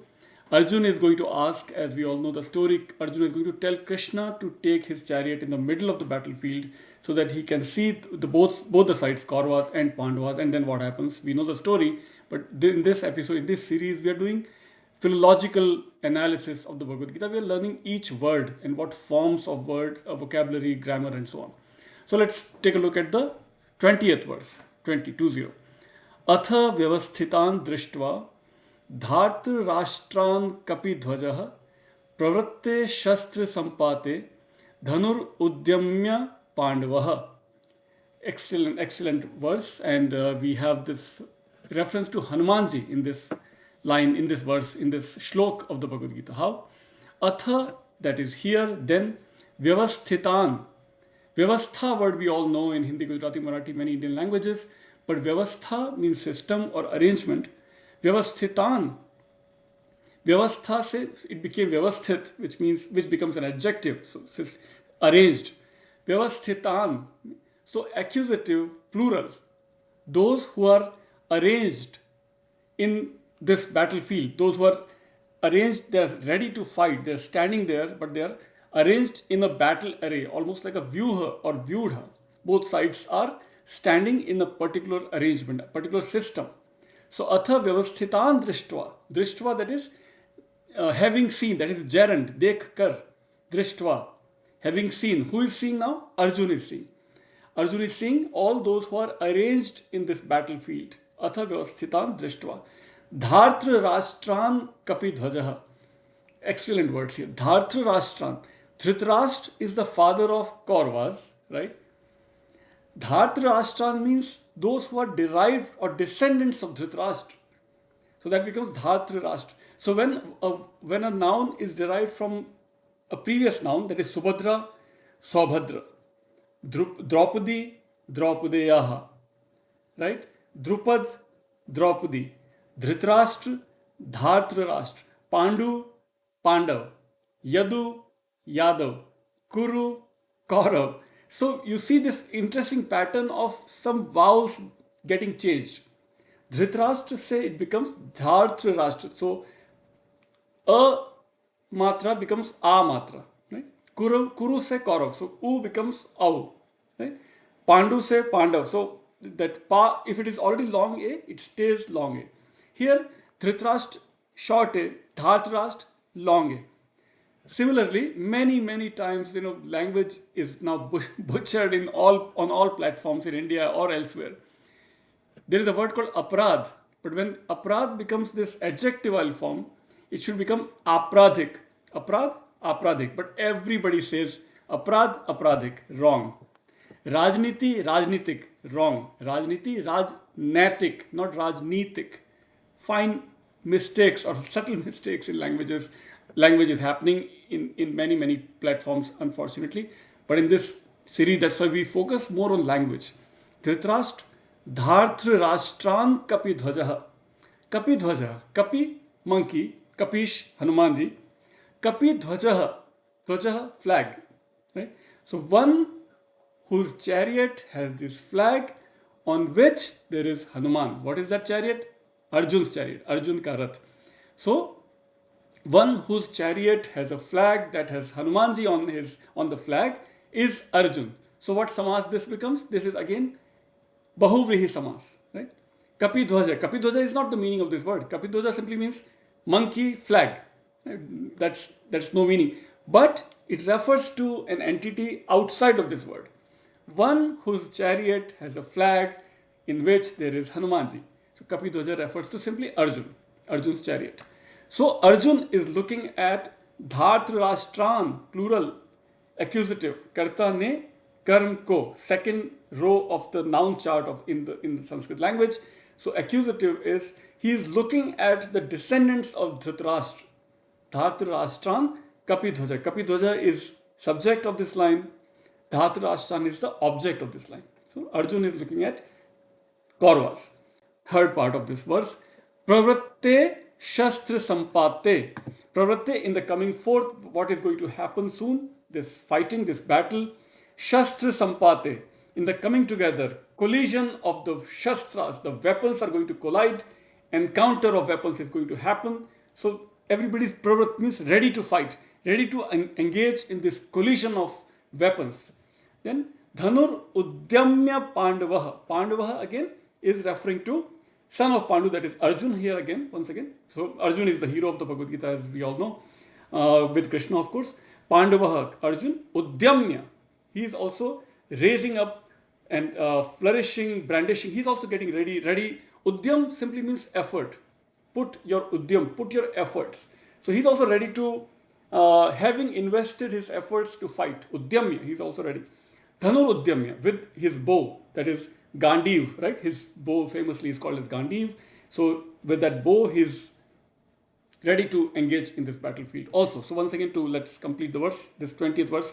Atha vyavasthitan drishtva dhartra rashtran kapi dhvajah pravratte shastra sampate dhanur udyamya pandavaha. Then Arjuna, having seen the sons of Dhritarashtra drawn up in battle array, raised his bow as the clash of weapons began. Almost about to begin. All right, let's go to the next verse, 21st verse of chapter 1st chapter, 21st verse. Rishikesham tada vakyam. Rishikesh is the name of the place, as I mentioned in previous verse, but here it simply means, Rishikesh simply means, is referring to Krishna. Rishikesh, whose hair are like Rishi, whose are braided hair, right? Like a jata on their hair, that is Krishna. Hair, bristling haired, a common nickname for Krishna. Rishikesh, once again, is a place near Haridwar in Uttarakhand, where there is Lakshman Jhula and Ram Jhula. We saw in the previous verse. Rishikesham tada vakyam. Tada, then, vakyam, word, speech. Idam ah mahipate. This spoke Mahipate, king. What did he speak? So Arjuna is now talking to Krishna, right? So he's telling Krishna, he's requesting Krishna, he's asking Krishna that Senayoho Ubhuyoho Madhye. This is dual. This is only in Sanskrit. There is in English and Hindi there is ekvachan, bahuvachan, singular, plural. Sanskrit has singular, dual, and plural, right? So Senayoho is dual. Both the armies, Ubhayoho, both the armies, Madhye, in the middle of both the armies, take my chariot. So next part, Ratham Sthapaya Me Chuta. Ratham, my chariot. Ratham, accusative. Rath is an object here. Sthapaya is requesting Krishna, please please station my chariot in the middle of both the armies. May my chariot take it, establish it. Achyuta. A very interesting word. Achyuta simply means referring to Krishna. Achyuta is somebody who never wavers, who is unchanging, imperishable, unshaken, firm. An epithet of Vishnu Krishna. So he is asking Krishna to move his chariot, but while talking to Krishna, the adjective, the epithet he uses is for Krishna is stable. So you're moving my chariot, but you yourself are stable. You yourself are constant, imperishable, while everybody else is going to perish in this war. But you are the only imperishable element. He knows, indirectly he's saying, probably he's referring to Krishna as that who is imperishable, unshaken, firm, while everything else around Krishna is all shaking, not so firm, of course, perishable, changing, and so on. Very, very interesting. So, to complete 21st verse, Rishikesham tada vakyam idam ah mahipate senayor ubhyor madhye ratham sthapaya me chuta. So, to complete the translation, Arjuna then spoke these words to Krishna, O Lord of the earth, Mahipate. Mahi means earth, right? Mahipati, Lord of the earth, O Mahipate. So he's vocative, he's talking to Krishna, Sambodhan. So, O Lord of the earth, cause my chariot to stand in the middle. Establish the word that I used was establish, sthapit, sthapaya, that is lot lakar. When requesting somebody or ordering somebody, here it's request. So, cause my chariot to stand in the middle between the two armies, O imperishable one. Excellent choice of word, achyuta. Alright, let's go to 22nd verse. First chapter again still. Yavad etan nirikshah aham yodhu kaman avasthitan. So let's keep translating. Yavat, so that, as much as until. So take my chariot in the middle of the war, in the middle of the battlefield, until etan niriksheham, until I can see both sides of the army, both armies. Right? These etan, I see, I behold, nirikshe, aham, I. Right? Pronoun for I, first person. Yodhu kaman, wishing to fight, anxious to fight, hungry for battle. Yodhu kaman is very similar or synonymous with yuyutsu.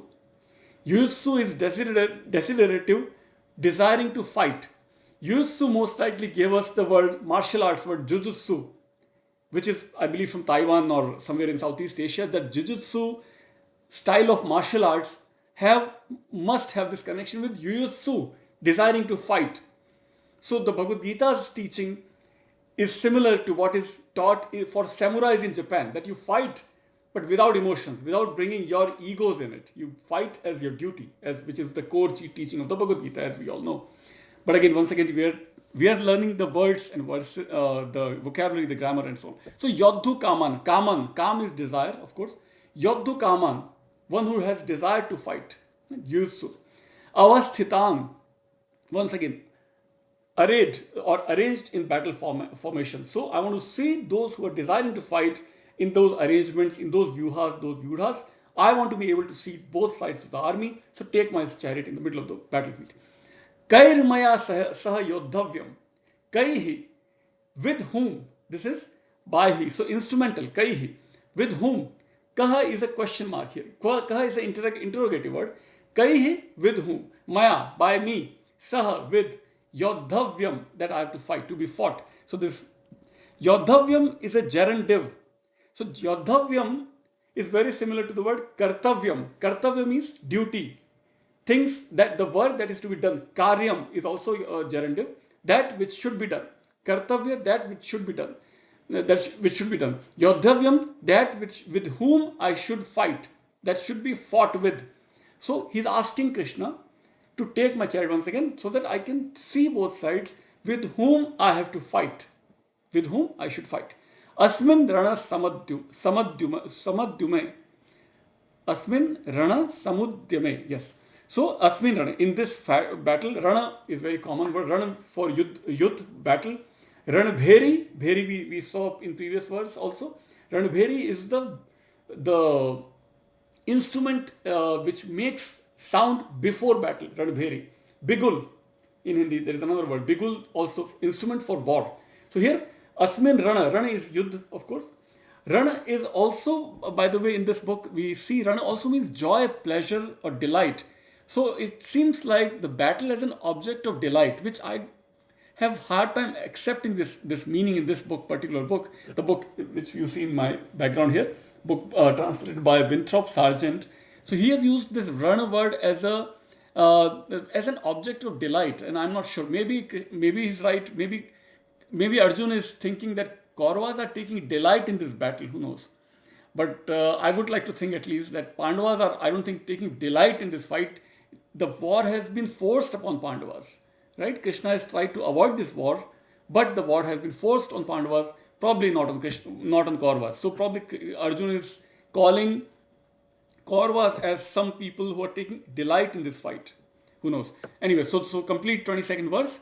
Yavat etan niriksheham yodhu kaman avasthitan kair maya saha yodhavyam asmin rana samudyame. Until I behold these warriors battle hungry and arrayed, with whom must I fight in undertaking this battle? Basically, Krishna, once again, Arjuna is telling Krishna, take my chariot in the middle of the battlefield so that I can see both sides, those who are taking delight in this battle, those who are ready to fight, and those who are desiring to fight. So let's go to now 23rd verse. Yatsimanan aveksheham ya etetra samagataha. Yatsimanan, those who are about to give battle. Once again, kind of synonymous with Yutsu, those who are again ready to fight, give battle. Aveksheham, I want to see them. Aveksha or Niriksha, Nirikshan, Prekshan, all those are synonymous. I want to be able to see both sides, basically saying. Aham, I. Ya ete atra samagataha. Samagata, having come here. Right? Yaha, those who have come here. Ete, here, these. Atra, here. And samagata, they have those who have assembled here. Once again, dharta rashtrasya durbuddhehe. Okay, so he's kind of mildly abusing them. Durbuddhi, Kauravas are durbuddhi, evil-minded, right? Dharta rashtra, again, descendants of Dhritarashtra. Dharta rashtrasya, of the Kauravas, whose mind has gone evil, durbuddhi. Right? Durbuddhi, we know whose minds are evil, of evil mind, of evil intuition, whose minds are evil, whose mind is evil. Durbuddhehe. Yuddhe priya chikirshavaha. So chikirshu, again, those who are wishing to perform, wishing to do this battle for those who are ready to fight once again. So to complete this verse, I behold those who are about to give battle, having come together here, wishing to do service in warfare. So those who have come to give their service to Duryodhan, those who are colleagues of Duryodhan, who have all come here for the evil-minded son of Dhritarashtra, that is Duryodhan. So Duryodhan is the evil-minded son of Dhritarashtra, and whose mind has been corrupted, whose mind is evil, but his colleagues are ready to give service to Duryodhan. So I want to be able to see all those colleagues also who are ready to fight. Now 24th verse. Evam ukto Rishikesha. Rishikesha becomes subject here. So Rishikesha has been spoken to by Arjun. Evam ukto, having spoken to. Ukta is past participle. Evam, in this way. Uktaha, who having spoken to Rishikesha Krishna. Gudakeshen Bharata. Now Bharata is a reference to Dhritarashtra, because Sanjay is narrating the Bhagavad Gita to Dhritarashtra. Bharata here is descendants of Bharat. So like I said, Bharat's descendant is Bharat. But Bharat here is in vocative, Sambodhan. So Sambodhan, because Sanjay is talking to Dhritarashtra. So he's saying, Sanjay is telling Dhritarashtra, O Dhritarashtra, Gudakeshin. Now Gudakeshin is referring to here to Arjun. Because Arjuna, by Arjuna, Arjuna has already spoken to Krishna. So many characters are involved here. Sanjay is talking to Dhritarashtra. What is he saying? Sanjay is telling Dhritarashtra that Gudakeshin, by Arjuna, Krishna has been spoken to. It's passive voice. Right? By Arjun, Krishna has been spoken to. What? Again, he's repeating, Sanjay is repeating to Dhritarashtra. Senayor ubhayor madhye, once again, those same words. Sthapayitva ratho tamam. My best chariot, my highest chariot, my greatest chariot. Please take this chariot in the middle of the battlefield. So Sanjay is also narrating to Dhritarashtra. Same context, same words, even same lines, same grammar forms also. So to complete 24th verse, thus Krishna was addressed by Arjuna, O Dhritarashtra, having caused the chief chariot to stand in the middle between the two armies. So similar meaning. 25th verse now. Okay, now Arjuna is seeing the great warriors on Kaurva side also. So what does he see? Bhishma, of course. Bhishma, Drona, Pramuktaha. Centrally, majorly, chiefly, who are the main warriors? Bhishma and Drona. Bhishma, of course, the elderly Kaurva warrior, we all know, great uncle of Arjuna. Drona, Kaurva warrior, a Brahmin by birth, and like Bhishma, a teacher of warfare. Dronacharya, we all know. Sarvesham cha mahikshitam. Sarvesham, of all these, cha, mahi, earth, mahikshitam, of governors, rulers, all those great emperors, those who have come. Uvacha partha pashyaitan. Uvacha, he said, Partha, the son of Pritha, that is Arjuna. Arjuna is also descendant of Pritha, another emperor, another forefather of Pandavas. So from Prith, he gets another name called Parth, very, very common name for boys in India even today. Parth Sarthi. Parth Sarthi is Krishna. Parth is Arjun. Arjun's chariot driver is Krishna. Parth Sarthi is a synonym for Krishna. But here, Parth is referring to Arjun. Uvacha Parth. Parth spoke. Pashyaitan, having seen all of the great warriors on Kaurva's side. Pashyaetan, behold, look at these people. Samvetan kurun iti, samvetan, those who are assembled here. Kurun, of all the kurus, the plural of kurus. So please take a look at all the kurus, that is all the Kauravas who are assembled here. Iti, kurun. Kurus, the ancient tribe from which both the Pandavas and Kauravas are descendant. Iti, thus indeed, to complete 25th verse. Before the eyes of Bhishma and Drona and all these rulers of the earth, Arjuna said, behold these kurus assembled. Let's go to 26th verse. Tatra pashyat sthitan parthaha pitrun atha pitamahan acharyan matulan bhartran. So he's looking at all those people on Kaurva's side.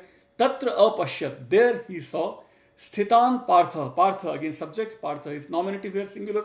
Sthitan. So Partha, sthitan means those who are assembled. What is Partha seeing? Partha is seeing, Arjuna is seeing all the people who are assembled, arranged on the opposite side. Pitrun, all the great grandfathers. Atha, Pitamahan, all the great grandfathers.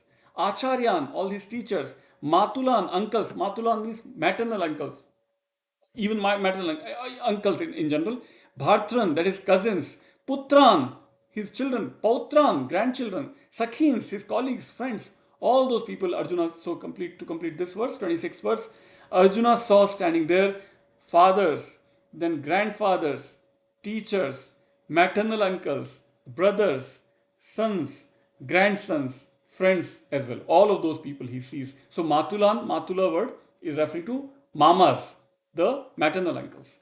So that completes 26th verse. Now let's go on to 27. Shwashuran, in-laws, his father-in-laws. Sasur word in Hindi comes from Shwashur word in Sanskrit. Shwashuran, Suhridayashchaiva. So companions, his friends. Suhridaya is referring to friend or companion. So he sees his own friends, his colleagues, his in-laws, his father's-in-law, that is his cousin's-in-law. That is right. Senior ubhyor api. So both sides of the battlefield, he's seeing all these people in both the armies. Tan samikshya sa Kaunteya. So once again, Kunti descendant becomes Kaunteya because he's the son of Kunti. Kaunteya, nominative singular, subject of the line here. So Arjun is looking at all these people. Tan, of all those people that he has seen. Samiksha, having seen, dekh kar, Samiksha. Sarvan Bandhun, having seen all his brothers and all the entire fraternity in general. Avasthitan, having assembled there. So to complete 27th verse, Arjuna saw fathers-in-law, companions in the two armies, and contemplated all his kinsmen arrayed here. And we are on verse 28th, chapter 1, verse 28. So what's the verse? Kripaya paraya vishto vishidan idam abravit drashtva imam swajanam Krishna yuyutsum samupasthitam. So if you remember from last episode, Arjun requested Krishna to bring the chariot in the middle of the battlefield. He has seen now both sides. He's almost already has started getting really depressed and despondent, because all he sees is his cousins, relatives, great grandfathers, and so on in his opposite side. So what this verse says is what he's feeling now. Kripaya, kripa, pity, compassion. So he's filled with pity, compassion. Kripaya, paraya, infinite, profound compassion, profound pity. Avishtaha, as if possessed. Avesh is when somebody is possessed. Avesh is a noun, and avisht is an adjective. Avisht, possessed by infinite compassion. Vishidan idam abravit. Vishidan is from Vishad. Vishad means again despair and despondent. So he's already Vishidan, that is, he's already despondent. Idam abravit, he spoke. Idam, this. Abravit, spoke. What did he speak? Or what did he speak? To Krishna. He's talking to Krishna now, of course. So drushtva imam swajanam Krishna. Krishna is vocative, so he's speaking to Krishna. Hey Krishna, or O Krishna. Drushtva, dekhakar, having seen, imam, this, swajanam, my own people. A very important choice of words here. Swajanam, swa means my, right? Swadesh, Swaraj, Swajan here. So my own people, right? Swadesh, my own country, or Swarajya, my own rule, our own rule. Here's Swajan, my own people, having seen on the other side. Yuyutsum, desiring to fight, they're eager to fight. By the way, Yuyutsu, we were discussing last episode also. Yuyutsu was one of the Kauravas, but he's fought from Pandava's side. Very interesting. Yuyutsu was like kind of Vibhishan being Ravan's brother, but fought and helped Ram's army, right? Here Yuyutsu in Mahabharata helps Pandavas. So Yuyutsu, but here Yuyutsu simply is an adjective, eager to fight.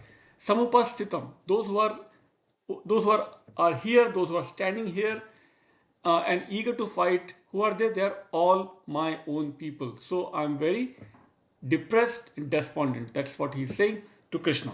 So to complete this verse 28th, filled with infinite pity, despondent, he said this, having seen my own people, Krishna, desiring to fight, approaching. Now let's go to 29th verse. In 29th verse, the first line, very, many people already know these lines, so very easy to identify. Sidanti mama gatrani. My limbs, gatrani, gatra means limbs. My limbs are mam, my, right? Shashti, genitive, singular. My limbs, gatrani, plural. My limbs, all my limbs, hands and legs and everything. All limbs, sidanti. They are just sinking down. They sit down. Sidanti comes from sad root in Sanskrit. Sad root most likely gave us seat word in English. Seat in English also means to sit. Sidanti here also means to sit. So that's why Sanskrit is one of the Indo-European languages. Greek, Latin, Sanskrit, many words, many forms are common. Even grammar forms are common. Root of the words are common. Sidanti is a great word, great example here. Sidanti, my limbs are sinking down. They are just sitting down, just going down. Mukham cha parishushyati, mukham, mouth, cha, and parishushyati, dry. My mouth is drying up because I'm just so depressed, despondent, filled with pity, as we saw in the previous verse. Ve pathuscha sharire me. Ve pathus means a trembling, a quivering, a quaking, as if I'm shaking. Kamputha. Ve pathu cha Sharire, inside, locative, inside the body. Sharir means body, as we know. Hindi, Gujarati, Marathi, many Indian languages have this word sharir. Sharir comes from Sanskrit word sharir, which means body. Sharire, locative, singular. Inside the body, me, genitive, singular. So my body, inside my body. रोम हर्षश्च जायते, रोंगटे खड़े हो गए. रोम हर्षश्च mean रोम, hair or body hair.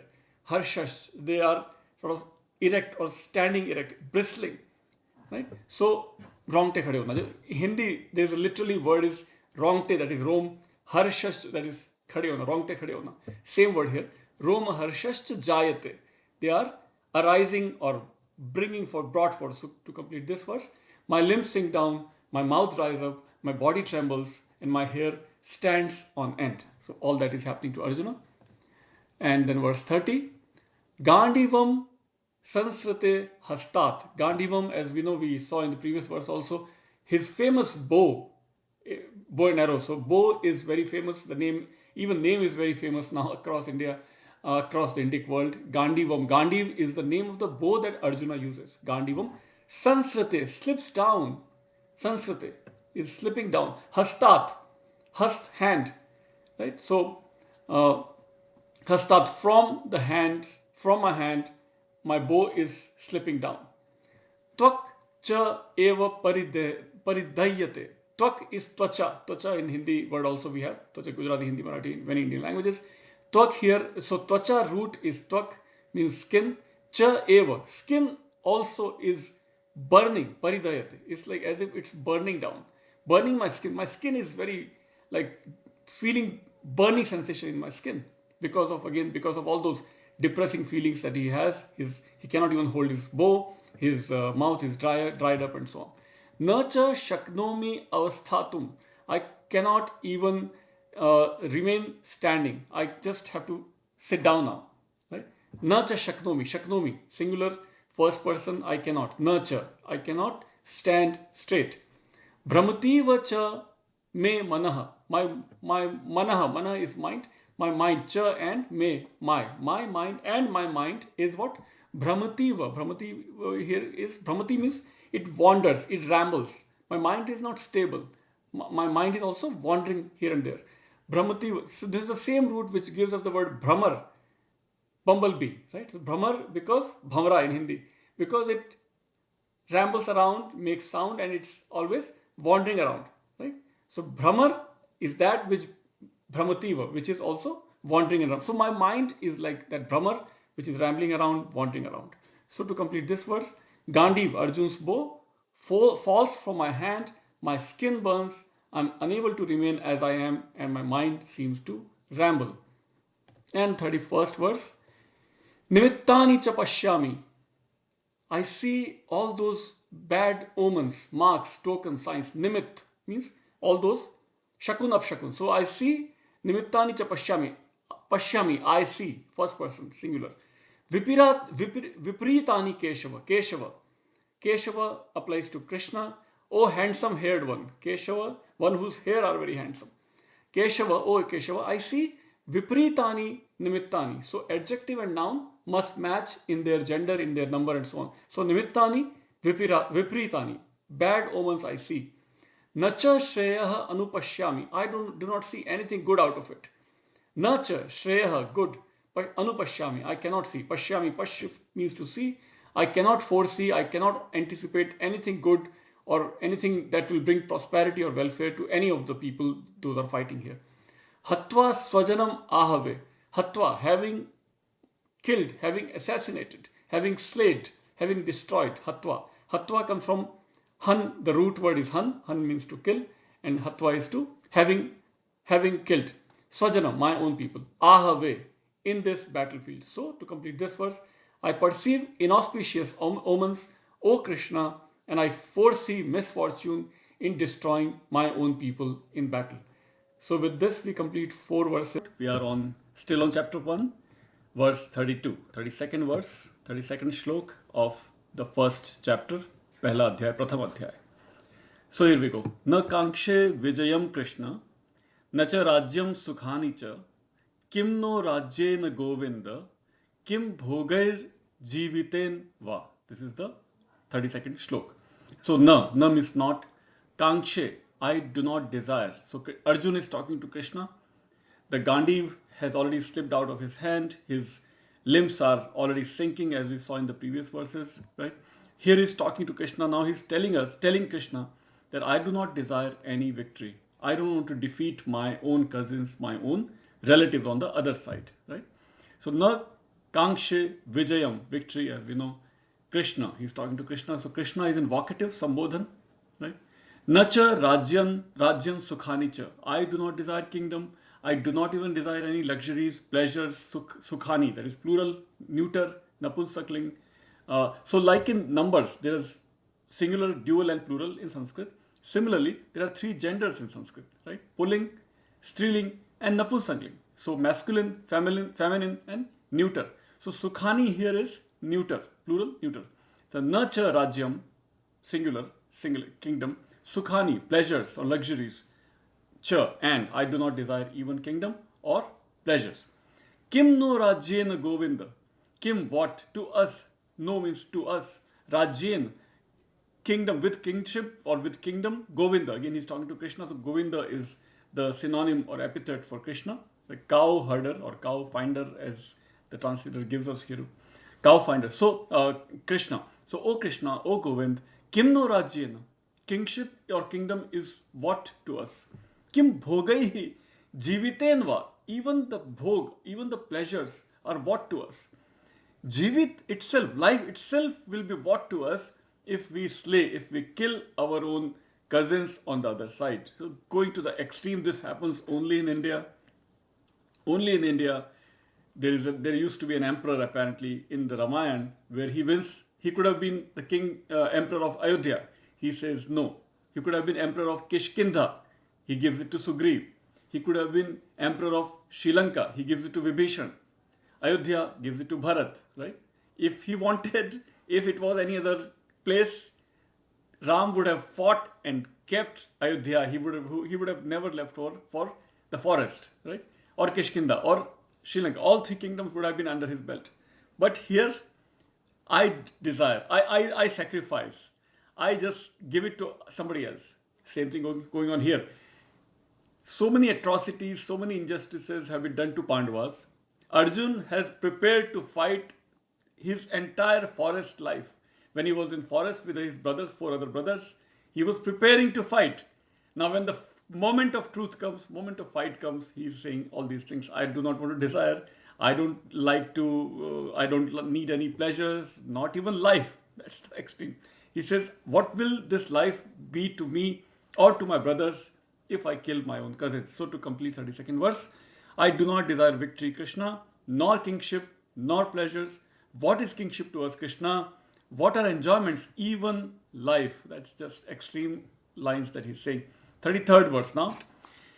Yesham arthe kankshitam no rajyam bhogaha sukhani cha ta ime avasthita yuddhe pranan tyaktva dhanani cha. So, yesham, of whom, genitive plural, of whom arthe, for the sake of, kankshitam, desired or wished for, no. So, of us, those for whose sake we desire, those for whose sake we are going to fight this war, rajyam bhogaha sukhanicha. So, we are apparently fighting this war for kingdom, for pleasures, for enjoyments and so on. Ta ime avasthita yuddhe. They are all assembled here. They are all here on the other side and even on this side. Pranan tyaktva dhananicha. They are ready to sacrifice their life.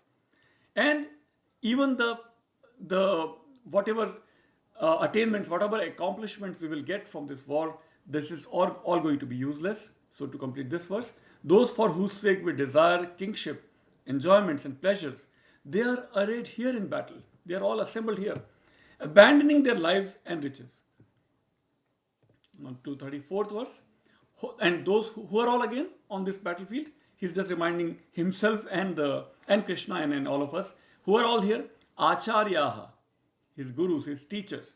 Pitraha, his fathers, his uncles and so on. Putraha, sons and his nephews and so on. Tathaivacha pitamaha, great grandfathers. Matulaha. Matulaha word has come back again, second time. Matula simply means mama in Hindi, Gujarati, Marathi, Indian languages. Matulaha, I think he's referring to Shakuni. So even Shakuni he's including. Shakuni is the mama of Kauravas, but he's including here, maternal uncle. Shwashuraha, fathers-in-law. Pautraha, grandsons. Shyalaha, brothers-in-law. Sala word in Hindi, Gujarati, Marathi. Sala has come from Shyalaha in Sanskrit. Sambandhins tatha, all the relatives is including, all are going to be slayed if we fight the Kauravas. These are all going to be killed. And then 35th verse. Etan na hantum ichhami. Etan, to these people, no, hantum, I don't want to kill them. Hantum comes from han as the root in Sanskrit. Han might have given us the word in English hunt, also to kill or to prey, right? So hantum, na ichhami, I don't want to desire. Ichhami singular, first person, I do not want to desire to fight or to kill anybody. Gnataha api Madhusudana. Madhusudana, again he's talking to Krishna. So he's using different names for Krishna. Keshava, Madhusudana, Govinda, right? All these words are coming for Krishna, as we know, so many words for Krishna, so many names for Krishna. Gnataha api Madhusudana. Those who are killing us, even them I don't want to kill. This is extreme of non-violence. Again, only in this culture, only in Indian culture, we see all these great things. That he knows they are evil. He knows they have done so many injustices and atrocities. Yet he's saying, I don't want to kill them. Api Trailokya Rajyasya. Api, even if I get the kingdom of three worlds, right? Akash, Prithvi and Patal, or maybe Swarg, Prithvi and Nark. If I get the kingdom of the three worlds, even then it's not worthy to kill my own cousins, even if they are all evils and so on. Hetoho kim nu mahikrate. What's the use of this king of this earth? If the three worlds are not going to convince me to fight, what of this earth? Right? Hetoho kim nu mahikrate. So to complete 35th verse, I do not desire to kill them who are bent on killing Krishna, even for the sovereignty of the three worlds. How much less than for the earth? If the three worlds are not enough to convince me to fight, why should I fight just for this earth? And the shlok verse is 36. So 36th verse, first chapter. Here we go. Nihatya dhartra rashtrannah ka priti hi syad janardana papam eva shrayed asman hatvai tan atatai naha. So nihatya, having killed, having strike down, having killed. Nihatya, han is the root. Nihatya means having killed. Nihatya Dhritarashtra, same word, sons or descendants of Dhritarashtra. So from Dhritarashtra we get Dhritarashtra, and Dhritarashtra means accusative plural. Having killed the Kauravas, that is Dhritarashtra, sons of Dhritarashtra. Naha refers to us. Ka pritihi, what pleasure or what joy. Priti, what fun. What fun it would be in English, in today's English it will be, what fun it would be to having killed the Kauravas. Right? So Nihatya Dhritarashtranaha ka priti syat janardana. Whatever fun or pleasure, what pleasure do we find in killing our own cousins? Syat is, so he's having all these doubts. So he's using all these doubtful words filled with doubts. Probably, perhaps, Syat. Syat gave us the Hindi Urdu word Shayad, right? North Indian language word Shayad comes from Syat in Sanskrit. So it might be, perhaps, what pleasure, what fun from killing our own cousins. Papam eva ashrayed asman.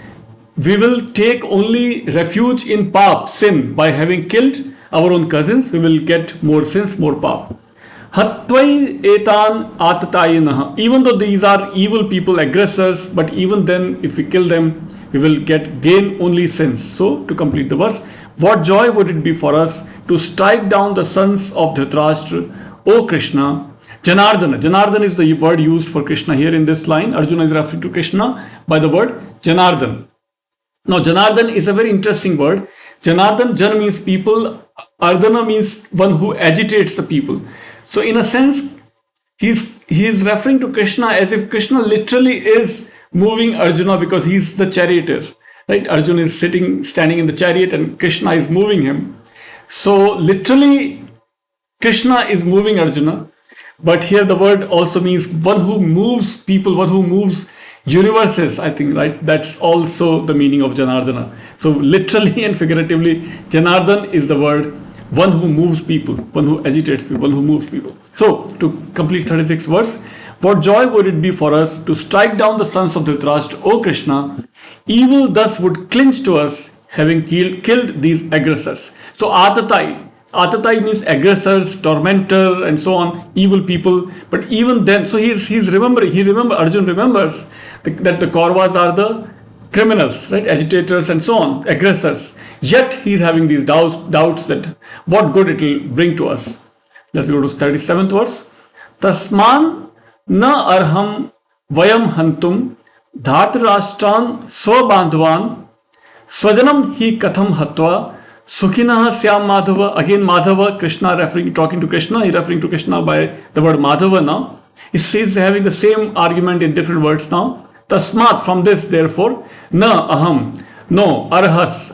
How is it justified that vayam, we, hantum, having killed, to kill. How can it be justified therefore to kill our own people, Dhritarashtra, again Kauravas, Swabandhavan, my own people, our own kinsmen, relatives, brothers, and so on. Swajanam, our own people. Once again, same words. Swabandhavan, Swajanam, hi katham hatva. How should we kill? Why should we kill our own people?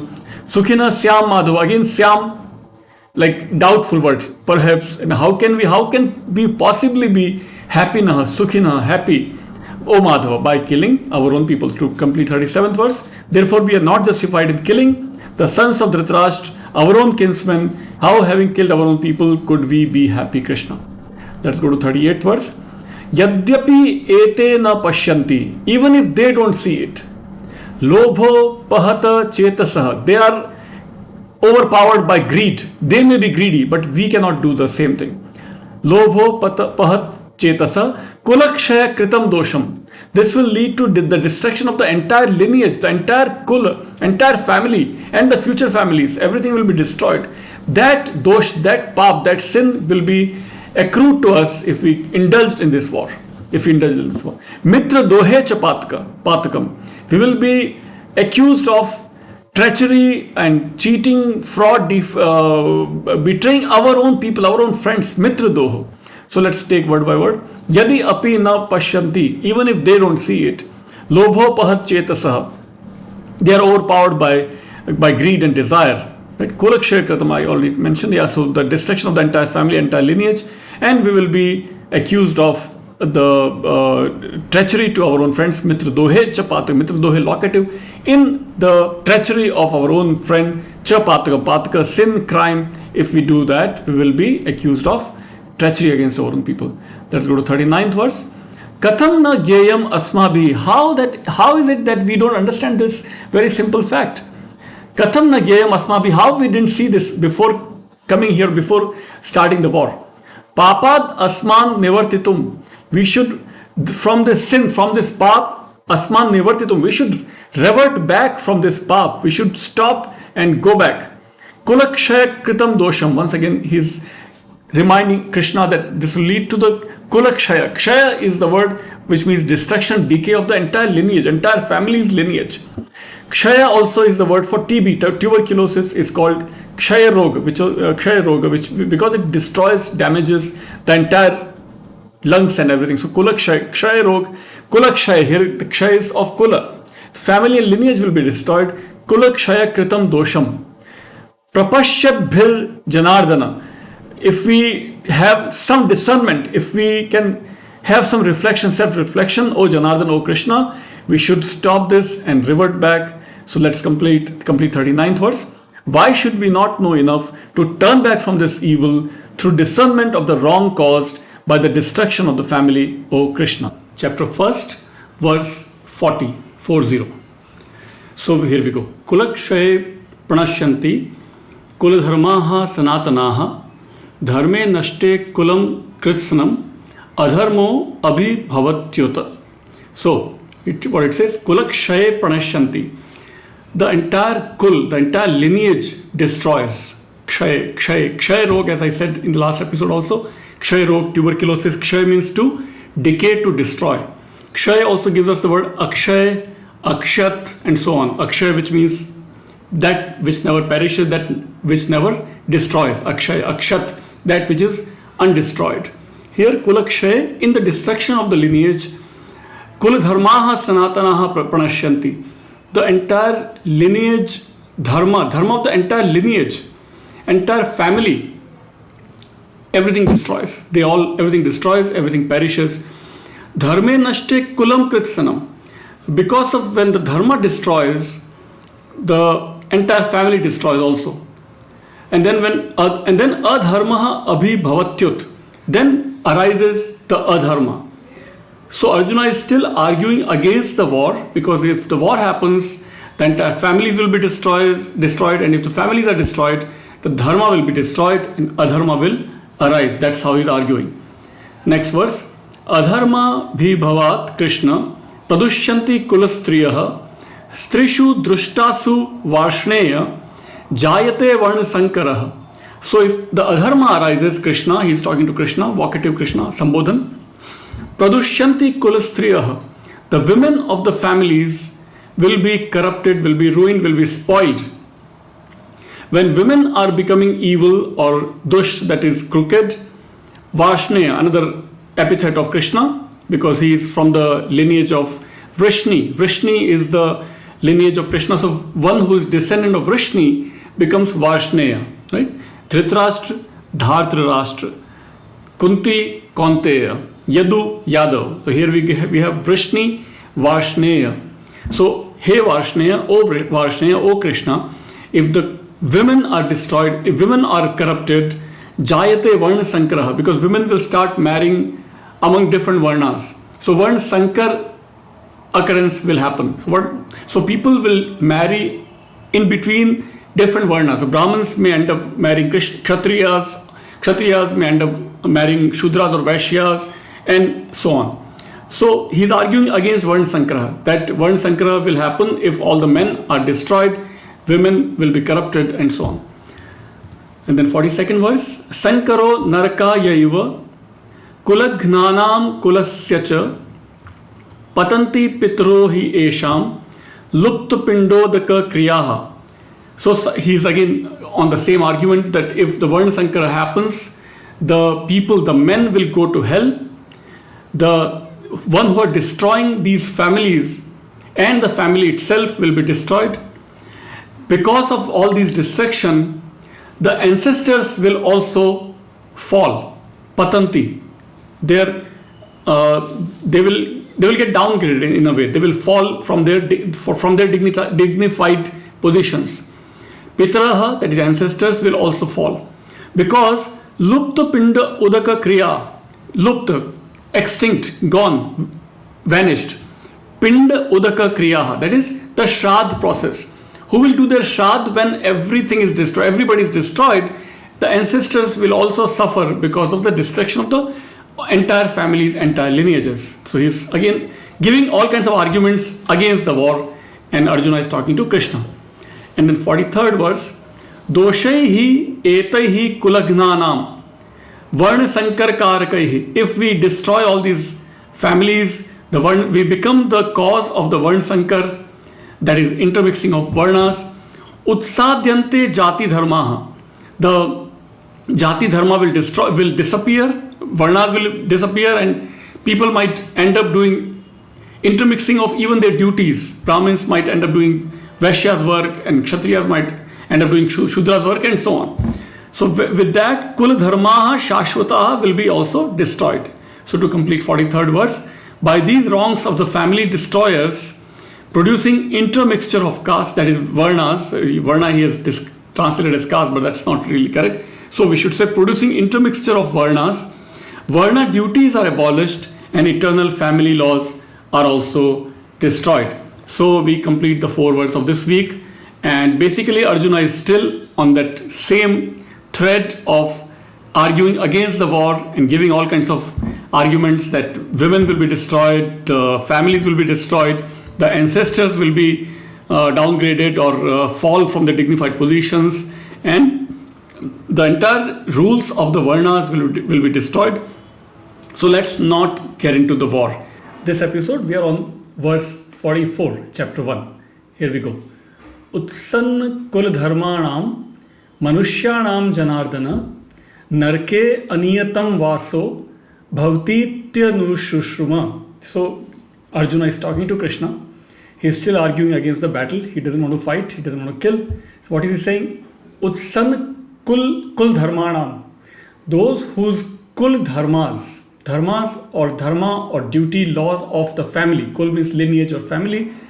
Whose laws or norms or rules of their family are utsan, which means disappeared, abolished, obliterated. If the rules are gone in a family, after all this massive battle, the civil war that we are going to indulge in, after this war, what will happen? Because all men will be killed, family rules will be gone, disappeared, all people across the lines, across varnas are marrying each other, women are marrying, families are marrying each other. So he's saying, Utsan kul dharmanam. In such a scenario, when dharmas are gone, manushyanam dharmas are gone. So people's dharmas are gone. Janardana, he's talking to Krishna. Narke aniyatam vaso. People will go to hell indefinitely. Narke, in the hell. Aniyatam, indefinitely, for a long time, eternally. Vaso, vas means to live. So they will be dwelling in the hell because all these rules will be mixed up, messed up, broken. Bhavti ati anushruma. That is what we have heard. Anushruma means that which we have heard repeatedly.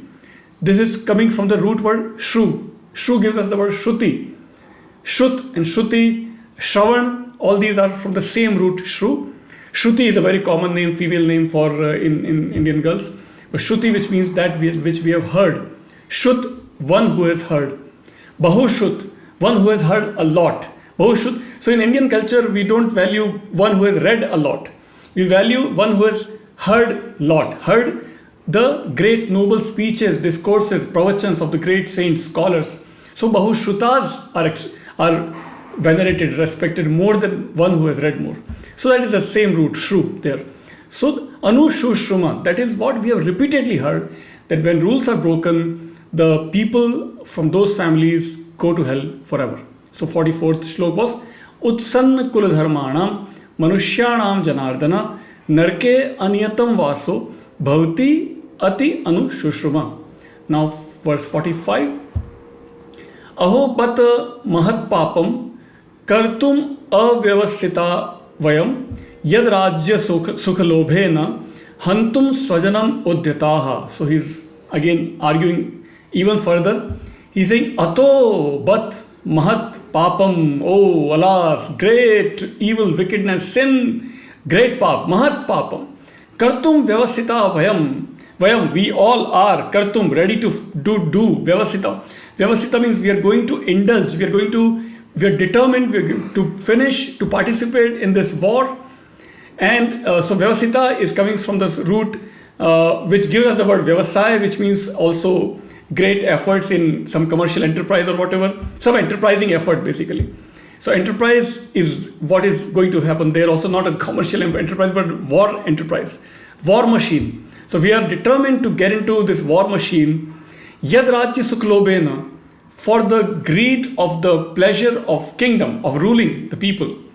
Hantum Swajanam Udyataha. So we are udyat, we are ready to fight, to kill our own people. Hantum, to kill.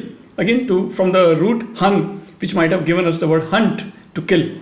Right? So Hantum Swajanam, our own people, Udyataha. We are determined, we are ready, eager to fight and kill our own people. What a great sin. So to complete 45, 5th verse.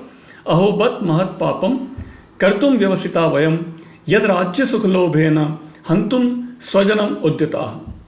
Now verse 46. Yadimam apratikaram ashastram shastrapanayah dhartra rashtra rane hanyus tanme kshemataram bhavet. Extreme non-violence only in India. What is he saying? Yadimam, if, yadi agar, if, right? Apratikaram, I will not react. Pratikar is a very popular, not very popular, but the word which also came in a recent song from the Jhansi Ki Rani Lakshmibai Manikarnika film.